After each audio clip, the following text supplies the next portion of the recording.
आज के हमारे चौथे सब्जेक्ट का नंबर लग गया है। आज हम लोगों ने दिन में पहले पढ़ा स्ट्रक्चर, फिर शाम में रेलवे, हाइड्रोलॉजी, अभी एनवायरमेंट। ठीक है, तो इससे हम लोग एक चीज़ तो सबक ले सकते हैं कि तीसरा चौथा सब्जेक्ट भी हम तभी स्टार्ट कर रहे हैं जबकि हमने दोपहर में क्लास ली। अगर हम सुबह में भी 1-2 क्लासेस ले लेते तो आज एक दिन में शायद 4 या 5 सब्जेक्ट रिवाइज हो जाते। तो इससे वो सभी स्टूडेंट भी सीख सकते हैं कि यार, हम लोग सोचते हैं ना कि सर लास्ट के 2 या 3 दिन है, इसमें क्या होगा। एक सेकेंड वेट कीजिएगा।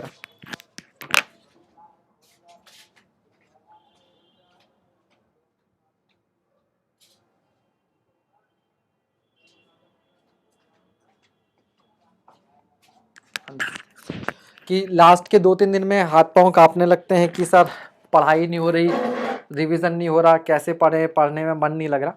लेकिन बेटा ये सोचो, यहाँ पर तो मुझे बोल बोल के समझाना है, तब अगर हम एक दिन में 3 या 4 सब्जेक्ट पढ़ सकते हैं तो आपको तो अपने केवल नोट्स जो हैं उनके पन्ने पलटने है ना, तो आप कितना रिवाइज कर सकते हो, है कि नहीं।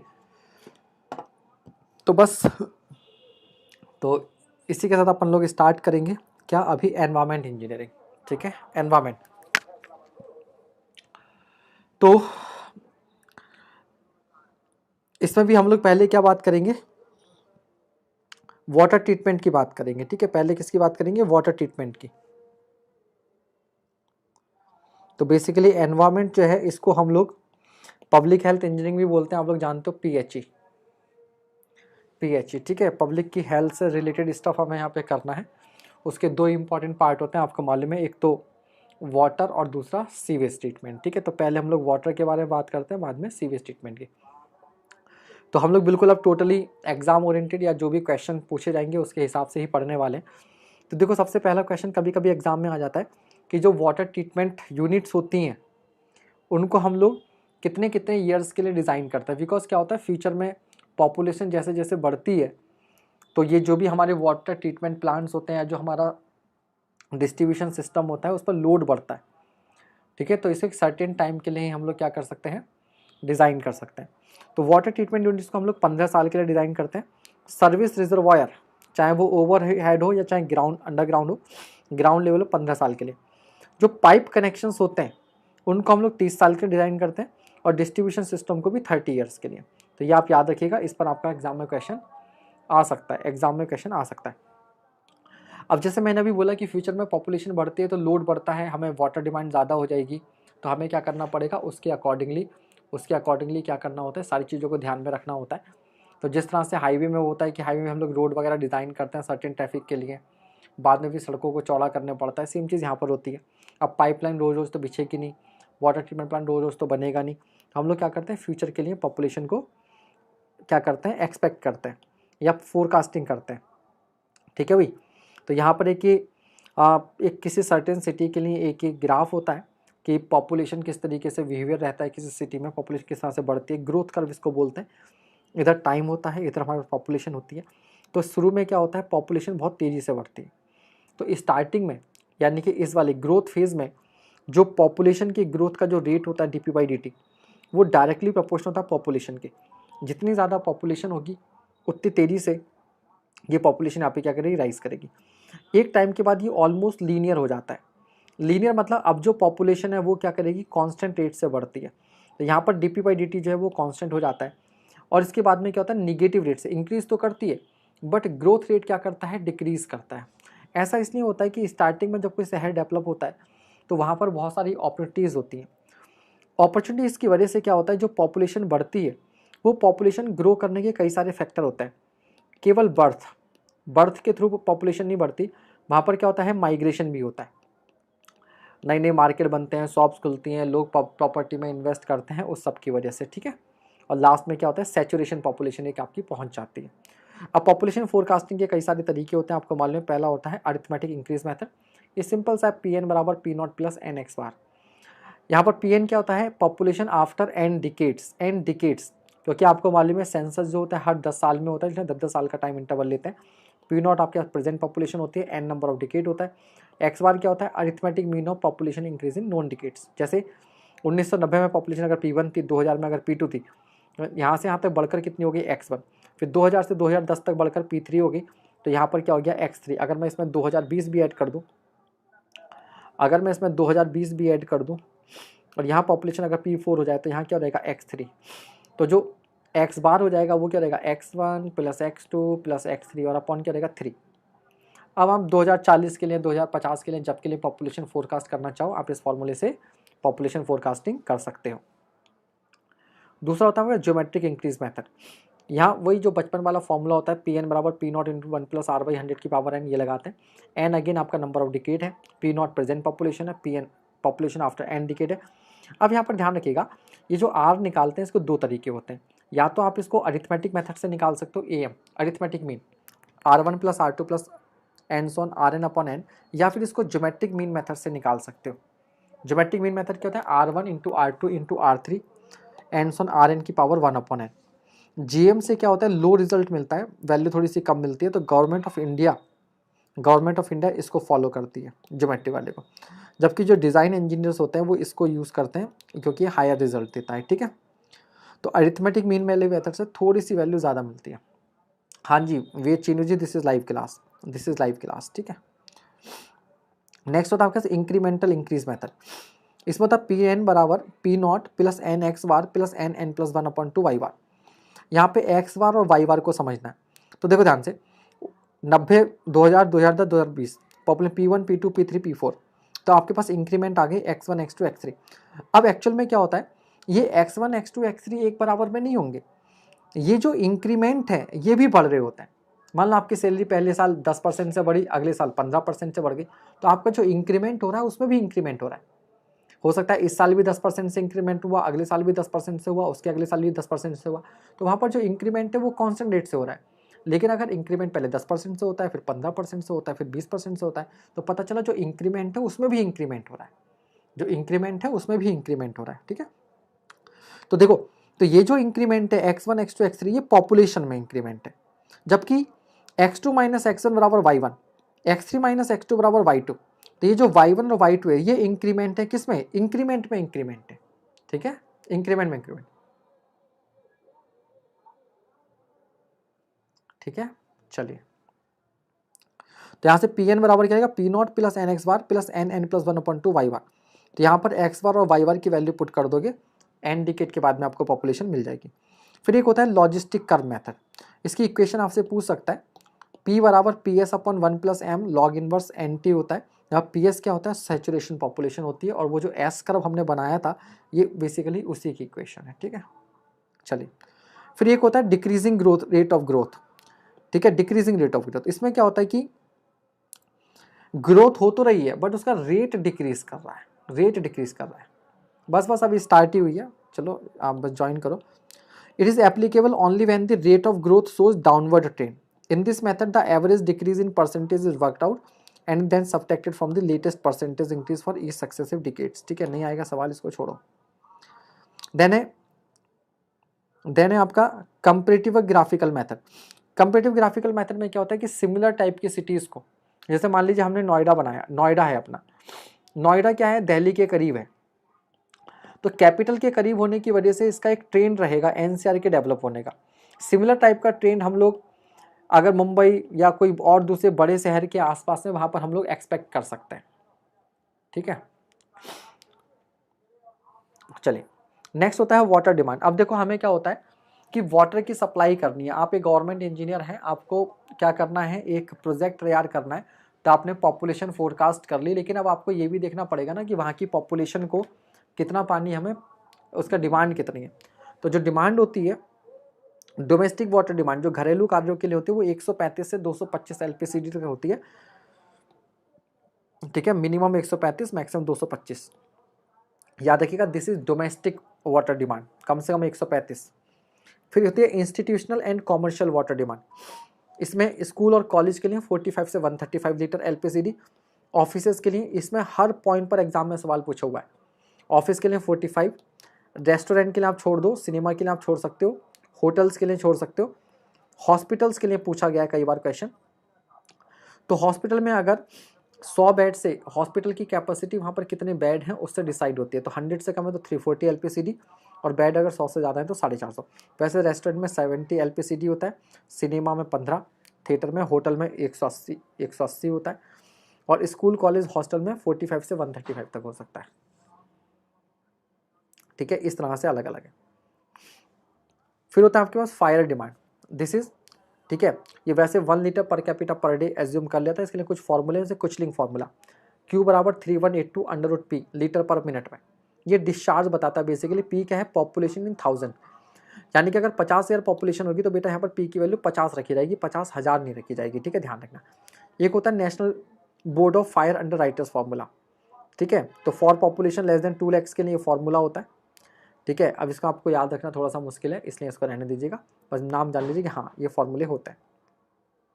ठीक है, अब देखिएगा, water demand for losses and theft 15% तक होता है टोटल डिमांड का। पर कैपिटा डिमांड क्या होती है, total yearly water requirement of the city in litres upon 365 into design population. ठीक है, इससे आप कैलकुलेट कर सकते हैं। अब देखिए, असेसमेंट ऑफ नॉर्मल वेरिएशन, इस पर आपके एग्जाम में सवाल बन सकता है कि मैक्सिमम डेली डिमांड जो होती है वो एवरेज डेली डिमांड की 80% तक ज़्यादा होती है। 1.8 से मल्टीप्लाई करेंगे एवरेज डेली डिमांड को तो आपको मैक्सिमम डेली डिमांड मिल जाएगी। देन आपको होता है मैक्सिमम आवरली डिमांड। तो जिस दिन मैक्सिमम डिमांड है, तो मैक्सिमम डेली डिमांड को अगर मैं 1.5 से मल्टीप्लाई करता हूँ तो मुझे मैक्सिमम आवरली डिमांड मिल जाती है। सो मैक्सिमम आवरली डिमांड और पीक डिमांड बराबर हो जाता है 2.7 इंटू एवरेज डेली डिमांड। ये कैसे आता है तो इस बात को समझिएगा। ये आपकी एवरेज डेली डिमांड थी, इसको मैंने 1.8 से मल्टीप्लाई किया तो मैक्सिमम डेली डिमांड मिल गई। इसको मैंने फर्दर 1.5 से मल्टीप्लाई किया तो मुझे क्या मिल गया, मैक्सिमम आवरली मिल गया। ठीक है, अब सोचो अगर मैं इसको डायरेक्टली मल्टीप्लाई कर दूं 1.8 इंटू 1.5 से, यानी कि मैक्सिमम आवरली को मैं एवरेज डेली की टर्म में लिखूंगा तो 1.8 इंटू 1.5 क्या बनता है, 2.7 बनता है। ये क्या बनता है, 2.7। तो ये जो 2.7 नंबर आता है इस तरीके से आता है। ये दोनों आपके लिए उतना इंपॉर्टेंट नहीं है, मैक्सिमम वीकली या मैक्सिमम मंथली डिमांड। ठीक है, now maximum daily demand plus fire demand, it is called coincident draft. ठीक है, व्हाट इज कोइंसिडेंट ड्राफ्ट, तो इसको समझिएगा कि हम कोइंसिडेंट ड्राफ्ट क्या है कि जिस दिन मैक्सिमम डेली डिमांड है, जिस दिन वाटर डिमांड मैक्सिमम है, मान लीजिए कोई बहुत ज़्यादा गर्मी वाला दिन है, उस दिन पानी की डिमांड बहुत ज़्यादा है और उस दिन कहीं पर आग भी लग जाती है, तो दोनों को जोड़ देंगे तो क्या हो जाएगा, कोइंसिडेंट ड्राफ्ट हो जाएगा। एक इत्तेफाक हो गया, गरीबी में आटा गीला हो गया कि पहले से ही पानी की डिमांड बहुत ज़्यादा थी और आग और लगे, तो कोइंसिडेंट ड्राफ्ट। तो हम जो अपने सिस्टम को डिज़ाइन करते हैं वो मैक्सिमम आवरली या फिर कोइंसिडेंट ड्राफ्ट, इन दोनों में से ज़्यादा होता है उसके लिए डिज़ाइन करते हैं। तो याद रखिएगा, वाटर डिस्ट्रीब्यूशन सिस्टम को मैक्सिमम आवरली या फिर जो कोइंसिडेंट ड्राफ्ट होती है, इन दोनों में से जो ज़्यादा होता है उसके लिए डिज़ाइन करते हैं। ठीक है, उसके लिए डिज़ाइन करते हैं, ये आपसे एग्जाम में पूछा जा सकता है, उसके लिए आपसे एग्जाम में पूछा जा सकता है। ठीक है, चलिए अब हम लोग ड्रिंकिंग वाटर की बात करेंगे। तो ड्रिंकिंग वाटर के लिए फिजिकल वाटर क्वालिटी पैरामीटर्स की बात हम लोग कर लेते हैं यहाँ पर। तो सबसे पहला होता है सस्पेंडेड सॉलिड्स। इसमें आपको मालूम है फिजिकल, केमिकल और बायोलॉजिकल 3 तरह के फैक्टर्स की हम लोग बात करते हैं। तो सबसे पहला होता है सस्पेंडेड सॉलिड्स। ठीक है, तो ये क्या है, फिजिकल पैरामीटर्स हैं, जबकि जो डिजॉल्व सॉलिड्स होते हैं वो केमिकल पैरामीटर होते हैं। इनऑर्गेनिक सॉलिड्स हैं और नॉन बायोडिग्रेडेबल हैं। ठीक है, problem of suspended solid comes only in surface water और not in ground water. Ground water में सस्पेंडेड सॉलिड्स नहीं होंगे, केवल सरफेस वाटर में होंगे। इनको आप लोग इनका वेट मेजर करके इसको कर सकते हैं। ठीक है, डिजॉल्व सॉलिड कैसे निकलते हैं, टोटल सॉलिड में से सस्पेंडेड को माइनस कर देंगे तो घुले हुए सॉलिड्स आ जाएंगे। ठीक है, घुले हुए सॉलिड्स आएंगे। ऑर्गेनिक फ्रिक्शन क्या करता है, 600 डिग्री सेल्सियस से के ऊपर अगर इसे हीट करेंगे तो carbon dioxide, water, other gases में बनकर जो है वो निकल जाएगा। जो रिमेनिंग सॉलिड्स होते हैं उनको हम लोग इनऑर्गेनिक सॉलिड्स या फिक्स्ड सॉलिड बोलते हैं। तो आपको सीवीएस में भी काम आएगा कि फिक्स्ड सॉलिड क्या होता है। तो सोल्यूशन को हीट करने पर जो सॉलिड डिकम्पोज हो जाते हैं वो आपके वोलेटाइल सॉलिड होते हैं, और जो सॉलिड हीट करने पर डिकम्पोज नहीं होता है वो फिर भी पानी में बने रहते हैं, उनको हम लोग क्या बोलते हैं, फिक्स्ड सॉलिड बोलते हैं, क्योंकि इनकी क्वांटिटी क्या है, फिक्स्ड है, उनकी क्वांटिटी क्या है, फिक्स्ड है। ठीक है, नेक्स्ट इसको मेजर जो करते हैं हम लोग mg पर लीटर में या ppm में करते हैं, mg पर लीटर या ppm। तो 1 लीटर में होता है 1000 ग्राम, 1 लीटर पानी यानी कि 1 kg पानी, उसमें 1000 ग्राम के अंदर फिर 1000 mg। तो 10⁶ mg में कितना mg है, तो 10⁶ में किसी चीज़ को रिप्रेजेंट करते हैं तो उसी को बोलते हैं पार्ट पर मिलियन। नेक्स्ट आपका क्या है, टर्बिडिटी। तो टर्बिडिटी क्या करता है, इनडायरेक्ट वे में हमें सस्पेंडेड सॉलिड बताता है। जितने ज़्यादा सस्पेंडेड सॉलिड्स होंगे जितने ज़्यादा सस्पेंडेड सॉलिड्स होंगे उतना पानी आपको गंदला टर्बिड दिखाई देगा। इसको मेज़र करने के लिए आप टर्बिडिटी रॉड या जैक्सन टर्बिडोमीटर यूज़ करते हैं। इसके अलावा बेलिस टर्बिडोमीटर है, नेफेलोमीटर है। अब यहाँ पर सवाल आता है कि टर्बिडिटी की यूनिट क्या होती है। तो देखो 1 milligram of finally divided silica, 1 milligram silica को हम लोग 1 लीटर डिस्टिल वाटर मतलब कोई और सॉल्ट नहीं होगा, केवल सिलिका होगी। तो 1 मिलीग्राम सिलिका को 1 लीटर डिस्टिल वाटर के अंदर डालने पर जो गंदलापन आएगा वही आपका क्या होगा, 1 यूनिट टर्बिडिटी होगी। ठीक है, 1 mg पर लीटर मतलब 1 ppm, 1 पार्ट पर मिलियन, इसको याद रखिएगा बेटा। PDF आपको टेलीग्राम ग्रुप में मिल जाएंगी। ठीक है, टेलीग्राम ग्रुप आपने ज्वाइन नहीं कर रखा है शायद, तो मुझे आप इस नंबर पर केवल व्हाट्सएप कर दीजिएगा 7409970758 पर। बाकी नहीं तो पुरानी किसी वीडियो के डिस्क्रिप्शन में आप देखोगे तो आपको, या इसके भी शायद देखेंगे तो वीडियो के डिस्क्रिप्शन में आपको टेलीग्राम का लिंक दिया होगा, वहाँ पर देख लीजिएगा। Now government of India manual gives turbidity in NTU, nephelometer turbidity unit, जिसकी एक्सेप्टेबल लिमिट 1 होती है और कॉज फॉर रिजेक्शन 10 होता है। अब देखिए एक्सेप्टेबल लिमिट और कॉज फॉर रिजेक्शन का क्या मतलब है। एक्सेप्टेबल का मतलब है जहाँ तक आप एक्सेप्ट कर सकते हो नॉर्मल सिचुएशन में। कॉज फॉर रिजेक्शन ये होता है कि कितनी भी खराब सिचुएशन क्यों ना आ जाए, अगर इससे ज़्यादा टर्बिडिटी होगी तो उस पानी को आप रिजेक्ट कर दोगे। तो नॉर्मल कंडीशन में 1 और ख़राब से ख़राब कंडीशन में जहाँ आपको बिल्कुल पीने को पानी नहीं मिल रहा, उस केस में मैक्सिमम लिमिट आप कहाँ तक जा सकते हैं, 10। फिर turbid raw water of natural source has turbidity greater than 25 ppm। जो नेचुरल सोर्स होते हैं उनकी टर्बिडिटी 25 ppm से ज़्यादा होती है। Baylis and nephelometer turbidimeters are based on colour matching techniques. ये भी पूछ रहा था किस पर बेस्ड है, तो कलर मैचिंग टेक्निक्स पर बेस्ड है। ठीक है, जबकि जो नेफेलोमीटर जो NTU है इट इज और बेस्ड ऑन स्कैटरिंग प्रिंसिपल। एक कंपाउंड आजकल यूज करते हैं सिलिका के प्लेस पे फॉर्मेजिन, ये आपसे डायरेक्टली एग्जाम में पूछा जा सकता है, सिलिका के प्लेस पर क्या यूज कर रहे हैं, फॉर्माजिन। ठीक है, और जब ये फॉर्माजिन होगा तो यूनिट बन जाएगी FTU। देन आपके पास कलर, तो देखो कलर जो होता है ये भी सवाल आया हुआ है। कलर जो होता है 2 तरह का होता है, true colour and apparent colour. जो ट्रू कलर होता है वो सस्पेंडेड सॉलिड की वजह से होता है, और जो डिसॉल्व सॉलिड की वजह से होता है, और जो एपरेंट कलर होता है वो सस्पेंडेड की वजह से होता है। तो सस्पेंडेड मैटर क्या होगा, थोड़े समय बाद सेटल डाउन हो जाएगा, और जब वो सेटल डाउन हो जाएगा तो कलर भी चला जाएगा। जबकि जो घुला हुआ है उसे तो आप कितने भी समय तक छोड़ दो, वो तो क्या करेगा, सेटल डाउन होगा नहीं, तो उसकी वजह से ट्रू कलर होगा। तो जो पानी का कलर होता है, अगर एग्जाम में क्वेश्चन आता है सस्पेंडेड की वजह से, डिसॉल्व की वजह से, दोनों की वजह से, नन, तो आंसर आएगा दोनों। लेकिन अगर दोनों दिए हुए हैं ऑप्शन में और कोई एक सेलेक्ट करना है तो आप डिसॉल्व को सेलेक्ट करोगे। किसको सेलेक्ट करोगे, डिसॉल्व को सेलेक्ट करोगे। ठीक है, अगर ऑर्गेनिक कंपाउंड है तो ये क्लोरीन डिमांड बढ़ा देते हैं। इसको कलर को मेज़र करने के लिए कलर मैचिंग टेक्निक्स यूज़ करते हैं, और इंस्ट्रूमेंट का नाम होता है टिंटोमीटर। ये सवाल आपसे एग्जाम में पूछा जा सकता है कि कलर मेज़र करने के लिए सॉरी कौन सा इंस्ट्रूमेंट यूज़ करते हैं, तो टिंटोमीटर। दूसरा, 1 कलर यूनिट जो होती है, it is produce by 1 mg पर litre of platinum in the form of chloroplatinate ion. ठीक है, तो ये आपसे पूछ सकता है। एक्सेप्टेबल लिमिट 5 TCU होती है, और कॉज फॉर रिजेक्शन होता है 25 TCU।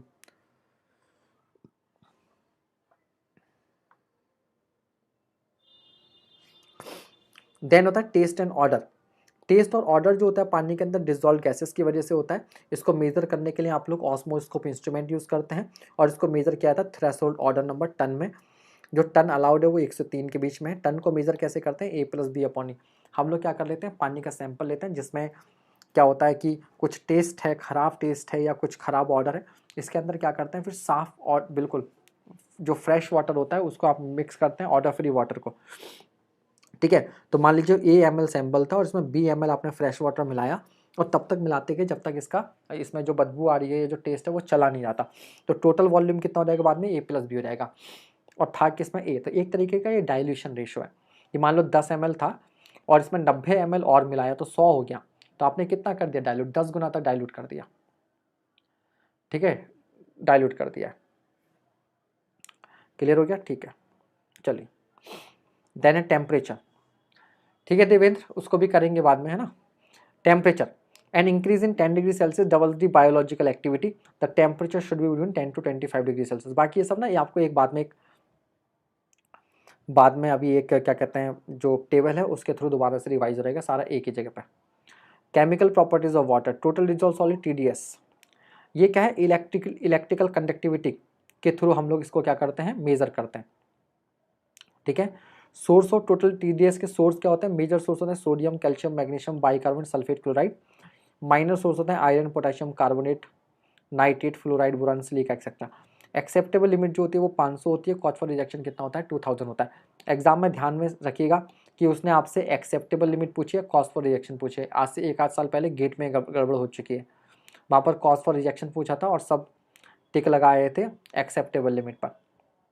ठीक है, देन एक इंपॉर्टेंट होता है एल्केलिनिटी, क्षारीयता। तो आपको मालूम है पानी के अंदर अगर H+ है तो उससे एसिडिक नेचर आता है, और अगर OH- है तो उससे क्या होता है, बेसिक नेचर आता है। तो what is alkalinity, quantity of ions in water that will react to neutralise hydrogen ion. ठीक है, जो निगेटिव आयन होते हैं जनरली उनकी वजह से एल्केलिनिटी होती है, जैसे कार्बोनेट, बाइकार्बोनेट एंड OH-। ठीक है, तो अगर निगेटिव आयन की वजह से एल्केलिनिटी होती है तो क्या क्लोराइड की वजह से एल्केलिनिटी हो सकती है, क्लोराइड की वजह से। तो याद रखिएगा, मान लीजिए पानी के अंदर कैल्शियम क्लोराइड था, कैल्शियम क्लोराइड को जब तोड़ेंगे तो क्या बनाएगा, कैल्शियम 2+ बनाएगा और क्लोराइड बनाएगा। कैल्शियम 2+ की वजह से पानी के अंदर हार्डनेस होती है। ठीक है, अब देखिएगा इसी कैल्शियम क्लोराइड की जब पानी के साथ रिएक्शन होगी, जब पानी के साथ रिएक्शन होगी तो ये बेसिकली बनाता है कैल्शियम हाइड्रोक्साइड और साथ में बनाता है हाइड्रोक्लोरिक एसिड। ये जो कैल्शियम हाइड्रोक्साइड ये स्ट्रॉन्ग बेस है, और जो हाइड्रोक्लोरिक एसिड है वो स्ट्रॉन्ग एसिड है। अभी मैंने 1-2 दिन पहले केमिस्ट्री क्लास में बताया था। नहीं, परमिसिबल लिमिट अलग होता है, कॉज फॉर रिजेक्शन अलग होता है दिलीप भैया। परमिसिबल लिमिट या एक्सेप्टेबल लिमिट अलग होता है, कॉज फॉर रिजेक्शन अलग होता है। परमिसिबल या acceptable limit are same, cause for rejection is different. इसका मतलब क्या हो गया, कैल्शियम क्लोराइड की वजह से पानी के अंदर हार्डनेस तो होगी बट एल्केलिनिटी नहीं होगी। इसीलिए याद रखिएगा कि पानी के अंदर क्लोराइड होते हुए भी क्लोराइड या सल्फेट की वजह से एल्केलिनिटी कंसीडर नहीं की जाती है। तो सर फिर कार्बोनेट, बाइकार्बोनेट की वजह से क्यों ली जाती है, इनकी वजह से इसलिए ली जाती है बेटा क्योंकि अगर मान लो कैल्शियम कार्बोनेट होगा, इसको पानी के अंदर डालोगे तो क्या बनेगा, कैल्शियम हाइड्रोक्साइड और H2CO3। अब यहाँ से कैल्शियम 2+ मिलेगा जिससे हार्डनेस मिलेगी। अब साथ ही साथ ये कैल्शियम हाइड्रोक्साइड ब्रेक होकर क्या देगा, OH- जो कि स्ट्रॉन्ग बेस है, और H2CO3 ये क्या है, वीक एसिड है। अब आपको मालूम है स्ट्रॉन्ग बेस और अगर वीक एसिड एक साथ होंगे तो क्या होगा, एल्कलाइन होगा। तो इसलिए कार्बोनेट की वजह से एल्कलिनिटी होगी लेकिन क्लोराइड की वजह से नहीं होगी। सेम लॉजिक पर सल्फेट की वजह से भी नहीं होगी। ठीक है, तो जो एल्कलिनिटी होती है वो मेनली क्या होती है, इन 3 आयन की वजह से होती है, कार्बोनेट, बाइकार्बोनेट एंड OH-। ठीक है, बाकी इनकी रिएक्शंस है नो नीड, नो नीड। ठीक है, चलिए आगे बढ़ते हैं। इसको मेजर करने के लिए अभी आपसे सवाल पूछा जा सकता है कि 0.02 नॉर्मल H2SO4 हम लोग यूज करते हैं टाइट्रेशन में। ठीक है, if 0.02 normal H2SO4 is used in titration then 1 ml of acid will neutralize 1 mg of alkalinity as calcium carbonate। तो एग्जाम में सिंपल सा याद रखना, अगर 0.02 नॉर्मल H2SO4 के अगर x ml लगे, कितने ml लगे, अगर x ml लगे तो जो एल्कलिनिटी होगी वो x mg of calcium carbonate होगी। x mg of calcium carbonate का मतलब है कि उतनी ही एल्कलिनिटी होगी जितनी x mg कैल्शियम कार्बोनेट की वजह से होगी, x mg कैल्शियम कार्बोनेट की वजह से होगी। ठीक है,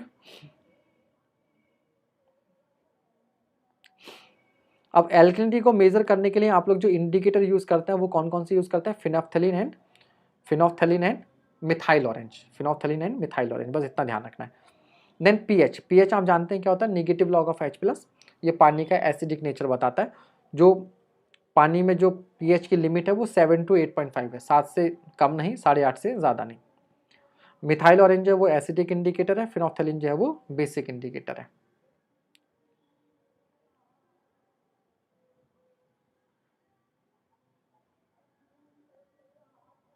फिर नेक्स्ट होता है आपके हार्डनेस। हार्डनेस क्या है, जो पानी साबुन के साथ मुश्किल से झाग देता है ऐसे पानी को हम बोलते हैं कि वो हार्ड वाटर है। वो क्या है, हार्ड वाटर है। और जो हार्डनेस होती है वो किस वजह से होती है, हार्डनेस होती है आपके पास कैल्शियम 2+ और मैग्नीशियम 2+ के से।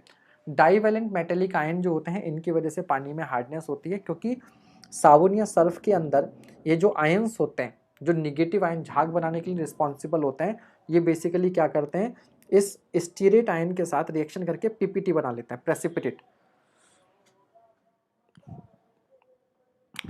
ठीक है, तो आप देखते होंगे जो पानी गर्म करने वाली रॉड वगैरह होती है उस पर मोटी मोटी सी क्या बन जाती है। हाँ, अभी अभी ये करेक्शन हो जाएगा देवेन, चिंता मत करो, ठीक है, अभी आ रही है वैल्यूज आगे, ठीक है। तो ये बेसिकली क्या होता है, इस वजह से इसको क्या बोलते हैं हम लोग, हार्ड बोलते हैं, ठीक है। तो साबुन आपका क्या जाएगा, घिसता चला जाएगा, और कैल्शियम के साथ मैग्नीशियम के साथ क्या होता जाएगा, ये प्रेसिपिटेट बनाता जाएगा। अब यहाँ पर क्या होता है, जो हम लोग इंडिकेटर यूज़ करते हैं, यहाँ पर याद रखिएगा, ये जो आपसे सवाल एग्जाम में पूछा जाएगा कि हार्डनेस मेजर करने के लिए कौन सा इंडिकेटर यूज़ करते हैं, तो एरिक्रोम ब्लैक टी, EBT, और इसका नाम होता है मेथड का EDTA मेथड। सबसे ज़्यादा पूछा जाने वाला क्वेश्चन है ये EDTA मेथड, ठीक है, EDTA मेथड। EDTA को हम लोग इथाइलिन डायमीन टेट्राएसिटिक एसिड, इसको हम लोग वर्सनेट सोल्यूशन भी बोलते हैं। इंडिकेटर होता है एरिक्रोम ब्लैक टी, याद रखिएगा। एरिक्रोम ब्लैक टी क्या होता है, रेड कलर होता है, और टाइट्रेशन के बाद में ये इसका कलर जो ब्लू हो जाता है, ठीक है, रेड टू ब्लू कलर हो जाता है। मेरे ख्याल से गेट में आया था इस बार। टोटल हार्डनेस को मेजर करने का तरीका क्या है, टोटल हार्डनेस बराबर calcium 2+ into 50/20 plus magnesium 2+ into 50/20, ठीक है। तो इसके लिए आपको मैंने शॉर्ट फार्मूला बताया होगा कि आप बेसिकली ये फार्मूला याद रख लीजिएगा, चाहे कैल्शियम कार्बोनेट अपॉन 50 बराबर मैग्नीशियम 2+/12 प्लस कैल्शियम 2+/20। तो आप इसको चाहो तो ऐसे भी लिख सकते हो, कैल्शियम कार्बोनेट बराबर magnesium upon 12 plus calcium upon 20 और इंटू क्या 50। तो एक्चुअली क्या होता है कि अलग अलग आयंस की वजह से हार्डनेस अलग अलग होगी, तो हम उन सबको कंबाइन करके क्या करते हैं, कैल्शियम कार्बोनेट के टर्म में बताते हैं कि इन सबको अलग अलग हटाओ, अगर खाली, हाँ कोशिश करेंगे मुकेश कश्यप जी कंप्लीट एनवायरनमेंट हो जाए, ठीक है। अगर खाली कैल्शियम कार्बोनेट होता तो इसके कितने ग्राम की वजह से सेम हार्डनेस होती। तो मान लो मैग्नीशियम का अगर 50 ग्राम है, कैल्शियम का अगर 100 ग्राम है, तो कितना ग्राम कैल्शियम कार्बोनेट हमें सेम हार्डनेस देता, वो इस फॉर्मूले से मिलता है। Then alkalinity and hardness, acceptable limit जो है टोटल हार्डनेस की वो 200 mg/लीटर है, कॉस्ट फॉर रिजेक्शन कितना है, 600 mg/लीटर है, ठीक है। सोडियम कैटायंस की वजह से कभी कभी स्यूडो हार्डनेस आ जाती है, कॉमन आयन इफेक्ट होता है उसकी वजह से, ठीक है, केमिस्ट्री में हम लोग पढ़ते थे। नेक्स्ट होता है क्लोराइड कंटेंट, बहुत इंपॉर्टेंट है। इसमें आपसे जो पूछेगा कि क्लोराइड को मेजर करने के लिए क्या करते हैं, तो sodium nitrate solution using K2CrO4, याद रखिएगा पोटाशियम क्रोमेट होता है ना कि पोटाशियम डाइक्रोमेट। K2Cr2O7 नहीं होता है, K2Cr2O7 नहीं होता है, क्या होता है K2CrO4। तो सिल्वर नाइट्रेट प्लस K2CrO4 ये एग्जाम में आपसे डायरेक्टली पूछा जाता है, ठीक है। देन होता है आपके पास नाइट्रोजन कंटेंट, ये कई फॉर्म में होता है, जैसे फ्री अमोनिया, ये रिसेंट पॉल्यूशन को बताती है। ऑर्गेनिक अमोनिया, एल्यूमिनॉइड, नाइट्राइट बहुत डेंजरस होते हैं, NO2-। नाइट्रेट से ज़्यादा प्रॉब्लम नहीं होती, लेकिन नाइट्रेट से एक बहुत इंपॉर्टेंट क्वेश्चन आपका बनता है मिथामोग्लोबिनेमिया, ब्लू बेबी सिंड्रोम। तो फ्री अमोनिया जो है वो 0.15 mg/लीटर से ज़्यादा नहीं होने चाहिए। ऑर्गेनिक अमोनिया 0.3 mg/लीटर से ज़्यादा नहीं होने चाहिए। क्लास 12 केमिस्ट्री आपको याद होगा, हम लोग पढ़ते थे जेल्डाल अमोनिया का, नकली जेल्डन अमोनिया कैसे फाइंड आउट करते थे। नाइट्राइट की जो परमिसिबल वैल्यू है 0 है, याद रखिएगा, नाइट्राइट कितना होना चाहिए, 0। नाइट्रेट वैसे तो हार्मफुल नहीं है, लेकिन अगर बहुत ज़्यादा नाइट्रेट होता है तो जो नवजात बच्चे होते हैं उनको ये प्रॉब्लम क्रिएट करता है, ब्लू बेबी सिंड्रोम, बच्चों का कलर नीला पड़ जाता है, इसको साइंटिफिक टर्म में बोलते हैं मिथामोग्लोबिनेमिया। और नाइट्राइट की वैल्यू 45 mg/लीटर से ज़्यादा नहीं होनी चाहिए। इस पर हर एक लाइन पर सवाल पूछा गया है। ब्लू बेबी सिंड्रोम किसकी वजह से होता है, मिथामोग्लोबिनेमिया किसकी वजह से होता है, नाइट्रेट की मैक्सिमम लिमिट कितनी है, नाइट्राइट की परमिसिबल लिमिट कितनी है, ठीक है, अमोनिया क्या बताती है, ठीक। चलिए, फॉस्फोरस की वजह से क्या होता है कि अगर कोई वाटर बॉडी है और वहाँ पर अगर फॉस्फोरस और नाइट्रोजन ज़्यादा होता है तो यूट्रोफिकेशन हो जाता है, पेड़ पौधे वहाँ पर बहुत बढ़ने लगते हैं, ठीक है, फिर उसके लिए कॉपर सल्फेट डालना पड़ता है, दिक्कत हो जाती है। देन फ्लोराइड क्या होता है, अब देखो फ्लोराइड का गजब केस है, अगर 1 mg/लीटर से कम होता है तो, हाँ 1 mg/लीटर से कम होता है तो दांतों में गड्ढे पड़ने लगते हैं, और 1.5 mg/लीटर से ज़्यादा हो जाता है तो दांतों का रंग खराब हो जाता है। तो इसको बड़े तरीके से पानी के अंदर मेंटेन करना पड़ता है, ठीक। तो इसकी जो लिमिट होती है वो 1 mg/लीटर से कम ना हो, और 1.5 mg/लीटर से ज़्यादा ना हो। फिर बहुत सारी मेटल्स होती हैं जैसे potassium, calcium, sodium, iron, manganese सब नॉन टॉक्सिक हैं, जबकि arsenic, barium, cadmium, chromium, cyanide, lead, mercury सब टॉक्सिक मेटल्स हैं। कभी कभी इनको भी बाइफरकेट कर देता है टॉक्सिक एंड पॉइजनस में। डिजॉल्व गैसेस, मीथेन आपको मालूम है एक्सप्लोजिव होता है। H2S की जो स्मेल होती है वो सड़े हुए अंडे जैसी होती है। कार्बन डाइऑक्साइड जो है वो बायोलॉजिकल एक्टिविटी बताता है, ठीक है। ऑक्सीजन को डिटरमाइन करने के लिए हम लोग क्या करते हैं, 10% केमेनोफोर सोल्यूशन यूज करते हैं, विंकलर्स मेथड। देन जो ऑर्गेनिक कंपाउंड्स होते हैं वो दो तरह के होते हैं, बायोडिग्रेडेबल एंड नॉन बायोडिग्रेडेबल। तो BOD वगैरह ये सब हम लोग बहुत अभी आगे पढ़ेंगे सीवेज वाले में, तो इसको यहाँ पर छोड़ देते हैं, इसको यहाँ पर छोड़ देते हैं, ठीक है। बाकी non biodegradable, these organics decomposes so slowly that they are called non biodegradable, ठीक है। मेजरमेंट कैसे करेंगे इनका, COD, measurement of non biodegradable organics done by COD, chemical oxygen demand के थ्रू, ठीक है। केमिकल ऑक्सीजन डिमांड निकाल लेंगे और उसमें से BOD माइनस कर देंगे ऑर्गेनिक वाला, ठीक है। तो BOD U बराबर क्या रहेगा, अल्टीमेट BOD। मेगा जी इसके लिए गूगल कर लो ना यार, 1 सेकंड लगेगा, है ना, क्या करना है। अब देखिए, the usual routine test are generally conducted to detect and count the presence of coliform called B coli और ई कोलाई बैक्टीरिया, ठीक है। इसके अलावा आपके पास मेम्ब्रेन फिल्टर टेक्निक है, एम्पेन टेस्ट है और कोलीफॉर्म इंडेक्स है, ठीक है। इसको आप लोग जानते हैं कि कोलीफॉर्म इंडेक्स, कोलीफॉर्म क्या होते हैं, ऐसे बैक्टीरिया होते हैं जो पैथोजन से ज़्यादा समय तक जिंदा रहते हैं। तो हम लोग ये देखते हैं कि जो पानी का सैंपल है अगर उसके अंदर कोलीफॉर्म प्रेजेंट है, तो कोलीफॉर्म अगर प्रेजेंट है तो पैथोजन भी हो सकता है, लेकिन अगर कोलीफॉर्म खत्म हो गया तो कन्फर्म है कि फिर पैथोजन खत्म हो गया, ठीक है। फिर वाटरबॉर्न डिसीजेज, ये एग्जाम में पूछ ले जाता है बहुत बार कि बैक्टीरिया की वजह से कौन सी डिसीज़ है, वायरस की वजह से कौन सी है, प्रोटोजोआ की वजह से क्या होती है। तो टाइफाइड, कोलरा, ठीक है, डिजेंट्री ये बैक्टीरिया की वजह से है, जॉइंडिस, पोलियो वायरस की वजह से है, एमाइबिक डिजेंट्री प्रोटोजोआ की वजह से है। न्यूसेंस बैक्टीरिया होते हैं जैसे आयरन बैक्टीरिया, सल्फर बैक्टीरिया, ठीक है, ये आयरन से रिएक्शन करते हैं। अब देखिए ये थोड़ा ज़्यादा रिलायबल डेटा है, ठीक है। तो टर्बिडिटी को आप टर्बिडिटी रॉड से मेजर करते हैं, एब्जॉर्प्शन प्रिंसिपल है, फील्ड मेथड है। Jackson turbidity meter absorption principle पर बेस्ड है, लेबोरेटरी मेथड है। ओनली फॉर सैंपल जिनकी टर्बिडिटी 25 यूनिट से ज़्यादा होती है उनके लिए आप इसको यूज़ करते हो जैक्सन को। Generally for water, natural water bodies and not for water supply, उसके लिए आप जैक्सन टर्बिडिटी मीटर को यूज़ नहीं कर सकते। बेलिस के थ्रू और नेफेलोमीटर के थ्रू आप 1 यूनिट से कम को भी मेज़र कर सकते हो। कलर को आप टिंटोमीटर या फिर नेशनल ट्यूब की हेल्प से मेज़र करते हैं। स्टैंडर्ड यूनिट TC होती है, true colour unit platinum and chloroplatin form 1 litre in water. Taste and odour osmoscope से, स्टैंडर्ड यूनिट जो होती है वो टन होती है। टर्बिडिटी अगर 5 यूनिट से ज़्यादा है तो नेकेड आइज से इसको डिटेक्ट कर सकते हैं। नेफेलोमीटर में अगर फॉर्मेजिन यूज़ कर रहे हो तो FTU, ठीक है। एल्कलिनिटी को 0.02 नॉर्मल H2SO4 के साथ मेजर करते हैं। इंडिकेटर आपका होता है methyl orange and phenolphthalein. pH aquascope potentiometer with calomel rod से इसको मेजर करते हो। Hardness, titration 0.01 molar EDTA solution, indicator eriochrome black T. Dissolve solids gravimetric techniques होती है, डायनिक टेस्टर होता है, ठीक है। इलेक्ट्रिकल कंडक्टर, क्लोराइड के लिए silver nitrate solution, potassium chromate indicator. याद रखिएगा सारे के सारे इंपॉर्टेंट है, ठीक है। Nitrogen content free ammonia simple boiling से, ऑर्गेनिक एडिशन ऑफ केमेनोफोर से, नाइट्राइट कलर मैचिंग टेक्निक से, nitrate phenol disulphonic acid plus QS से, ठीक है, QS से। Fluoride content colour matching technique से, वैल्यूज इसकी आपको बता दी। ऑक्सीजन विंकलर मेथड से, ठीक है। बायोलॉजिकल के लिए एम्पियन टेस्ट है, मेम्ब्रेन फिल्टर टेक्निक से, कोलिफॉर्म इंडेक्स टेस्ट है, ठीक है। फिर इनकी वैल्यूज देख लीजिएगा आप।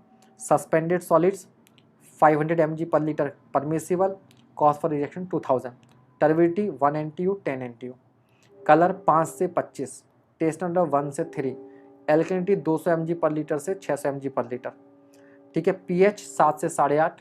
अब देखो वो क्या कहते हैं देवेंद्र, देखो बेटा pH की जो रेंज है वो 7 से 8.5 जो है वो एक्सेप्टेबल है, परमिसिबल है। लेकिन अगर 7 से थोड़ी बहुत pH कम हो गई तो आप उसको पी सकते हो, लेकिन अगर 6.5 से कम हो गई तो ये कॉज फॉर रिजेक्शन है। 6.5 से कम हो गया तो फिर बहुत ज़्यादा पानी एसिडिक हो जाएगा। ऐसे पानी को आप क्या करोगे, रिजेक्ट कर दो। कि वो ऐड आता था ना पानी का अभी कुछ दिन पहले, ठीक है। हार्डनेस 200 mg पर litre acceptable, 600 cause for rejection. Chloride content 200 mg पर लीटर एक्सेप्टेबल, 1000 रिजेक्शन। कुछ जगह पर कभी कभी कुछ एग्जाम में पता नहीं क्यों 250 भी दे देता है। अगर 200 नहीं है then you can go for 250, अगर 200 नहीं है देन 250। फिर अमोनिया बता दिया 0.15 mg पर लीटर, कॉज फॉर रिजेक्शन भी यही है। ऑर्गेनिक अमोनिया का भी एक्सेप्टेबल दोनों से ही है। नाइट्राइट 0, नाइट्रेट का 45 mg पर लीटर परमिसिबल है, कॉज फॉर रिजेक्शन की बात नहीं की गई है। फ्लोराइड 1 mg पर लीटर से कम और 1.5 mg पर लीटर, कॉज फॉर रिजेक्शन।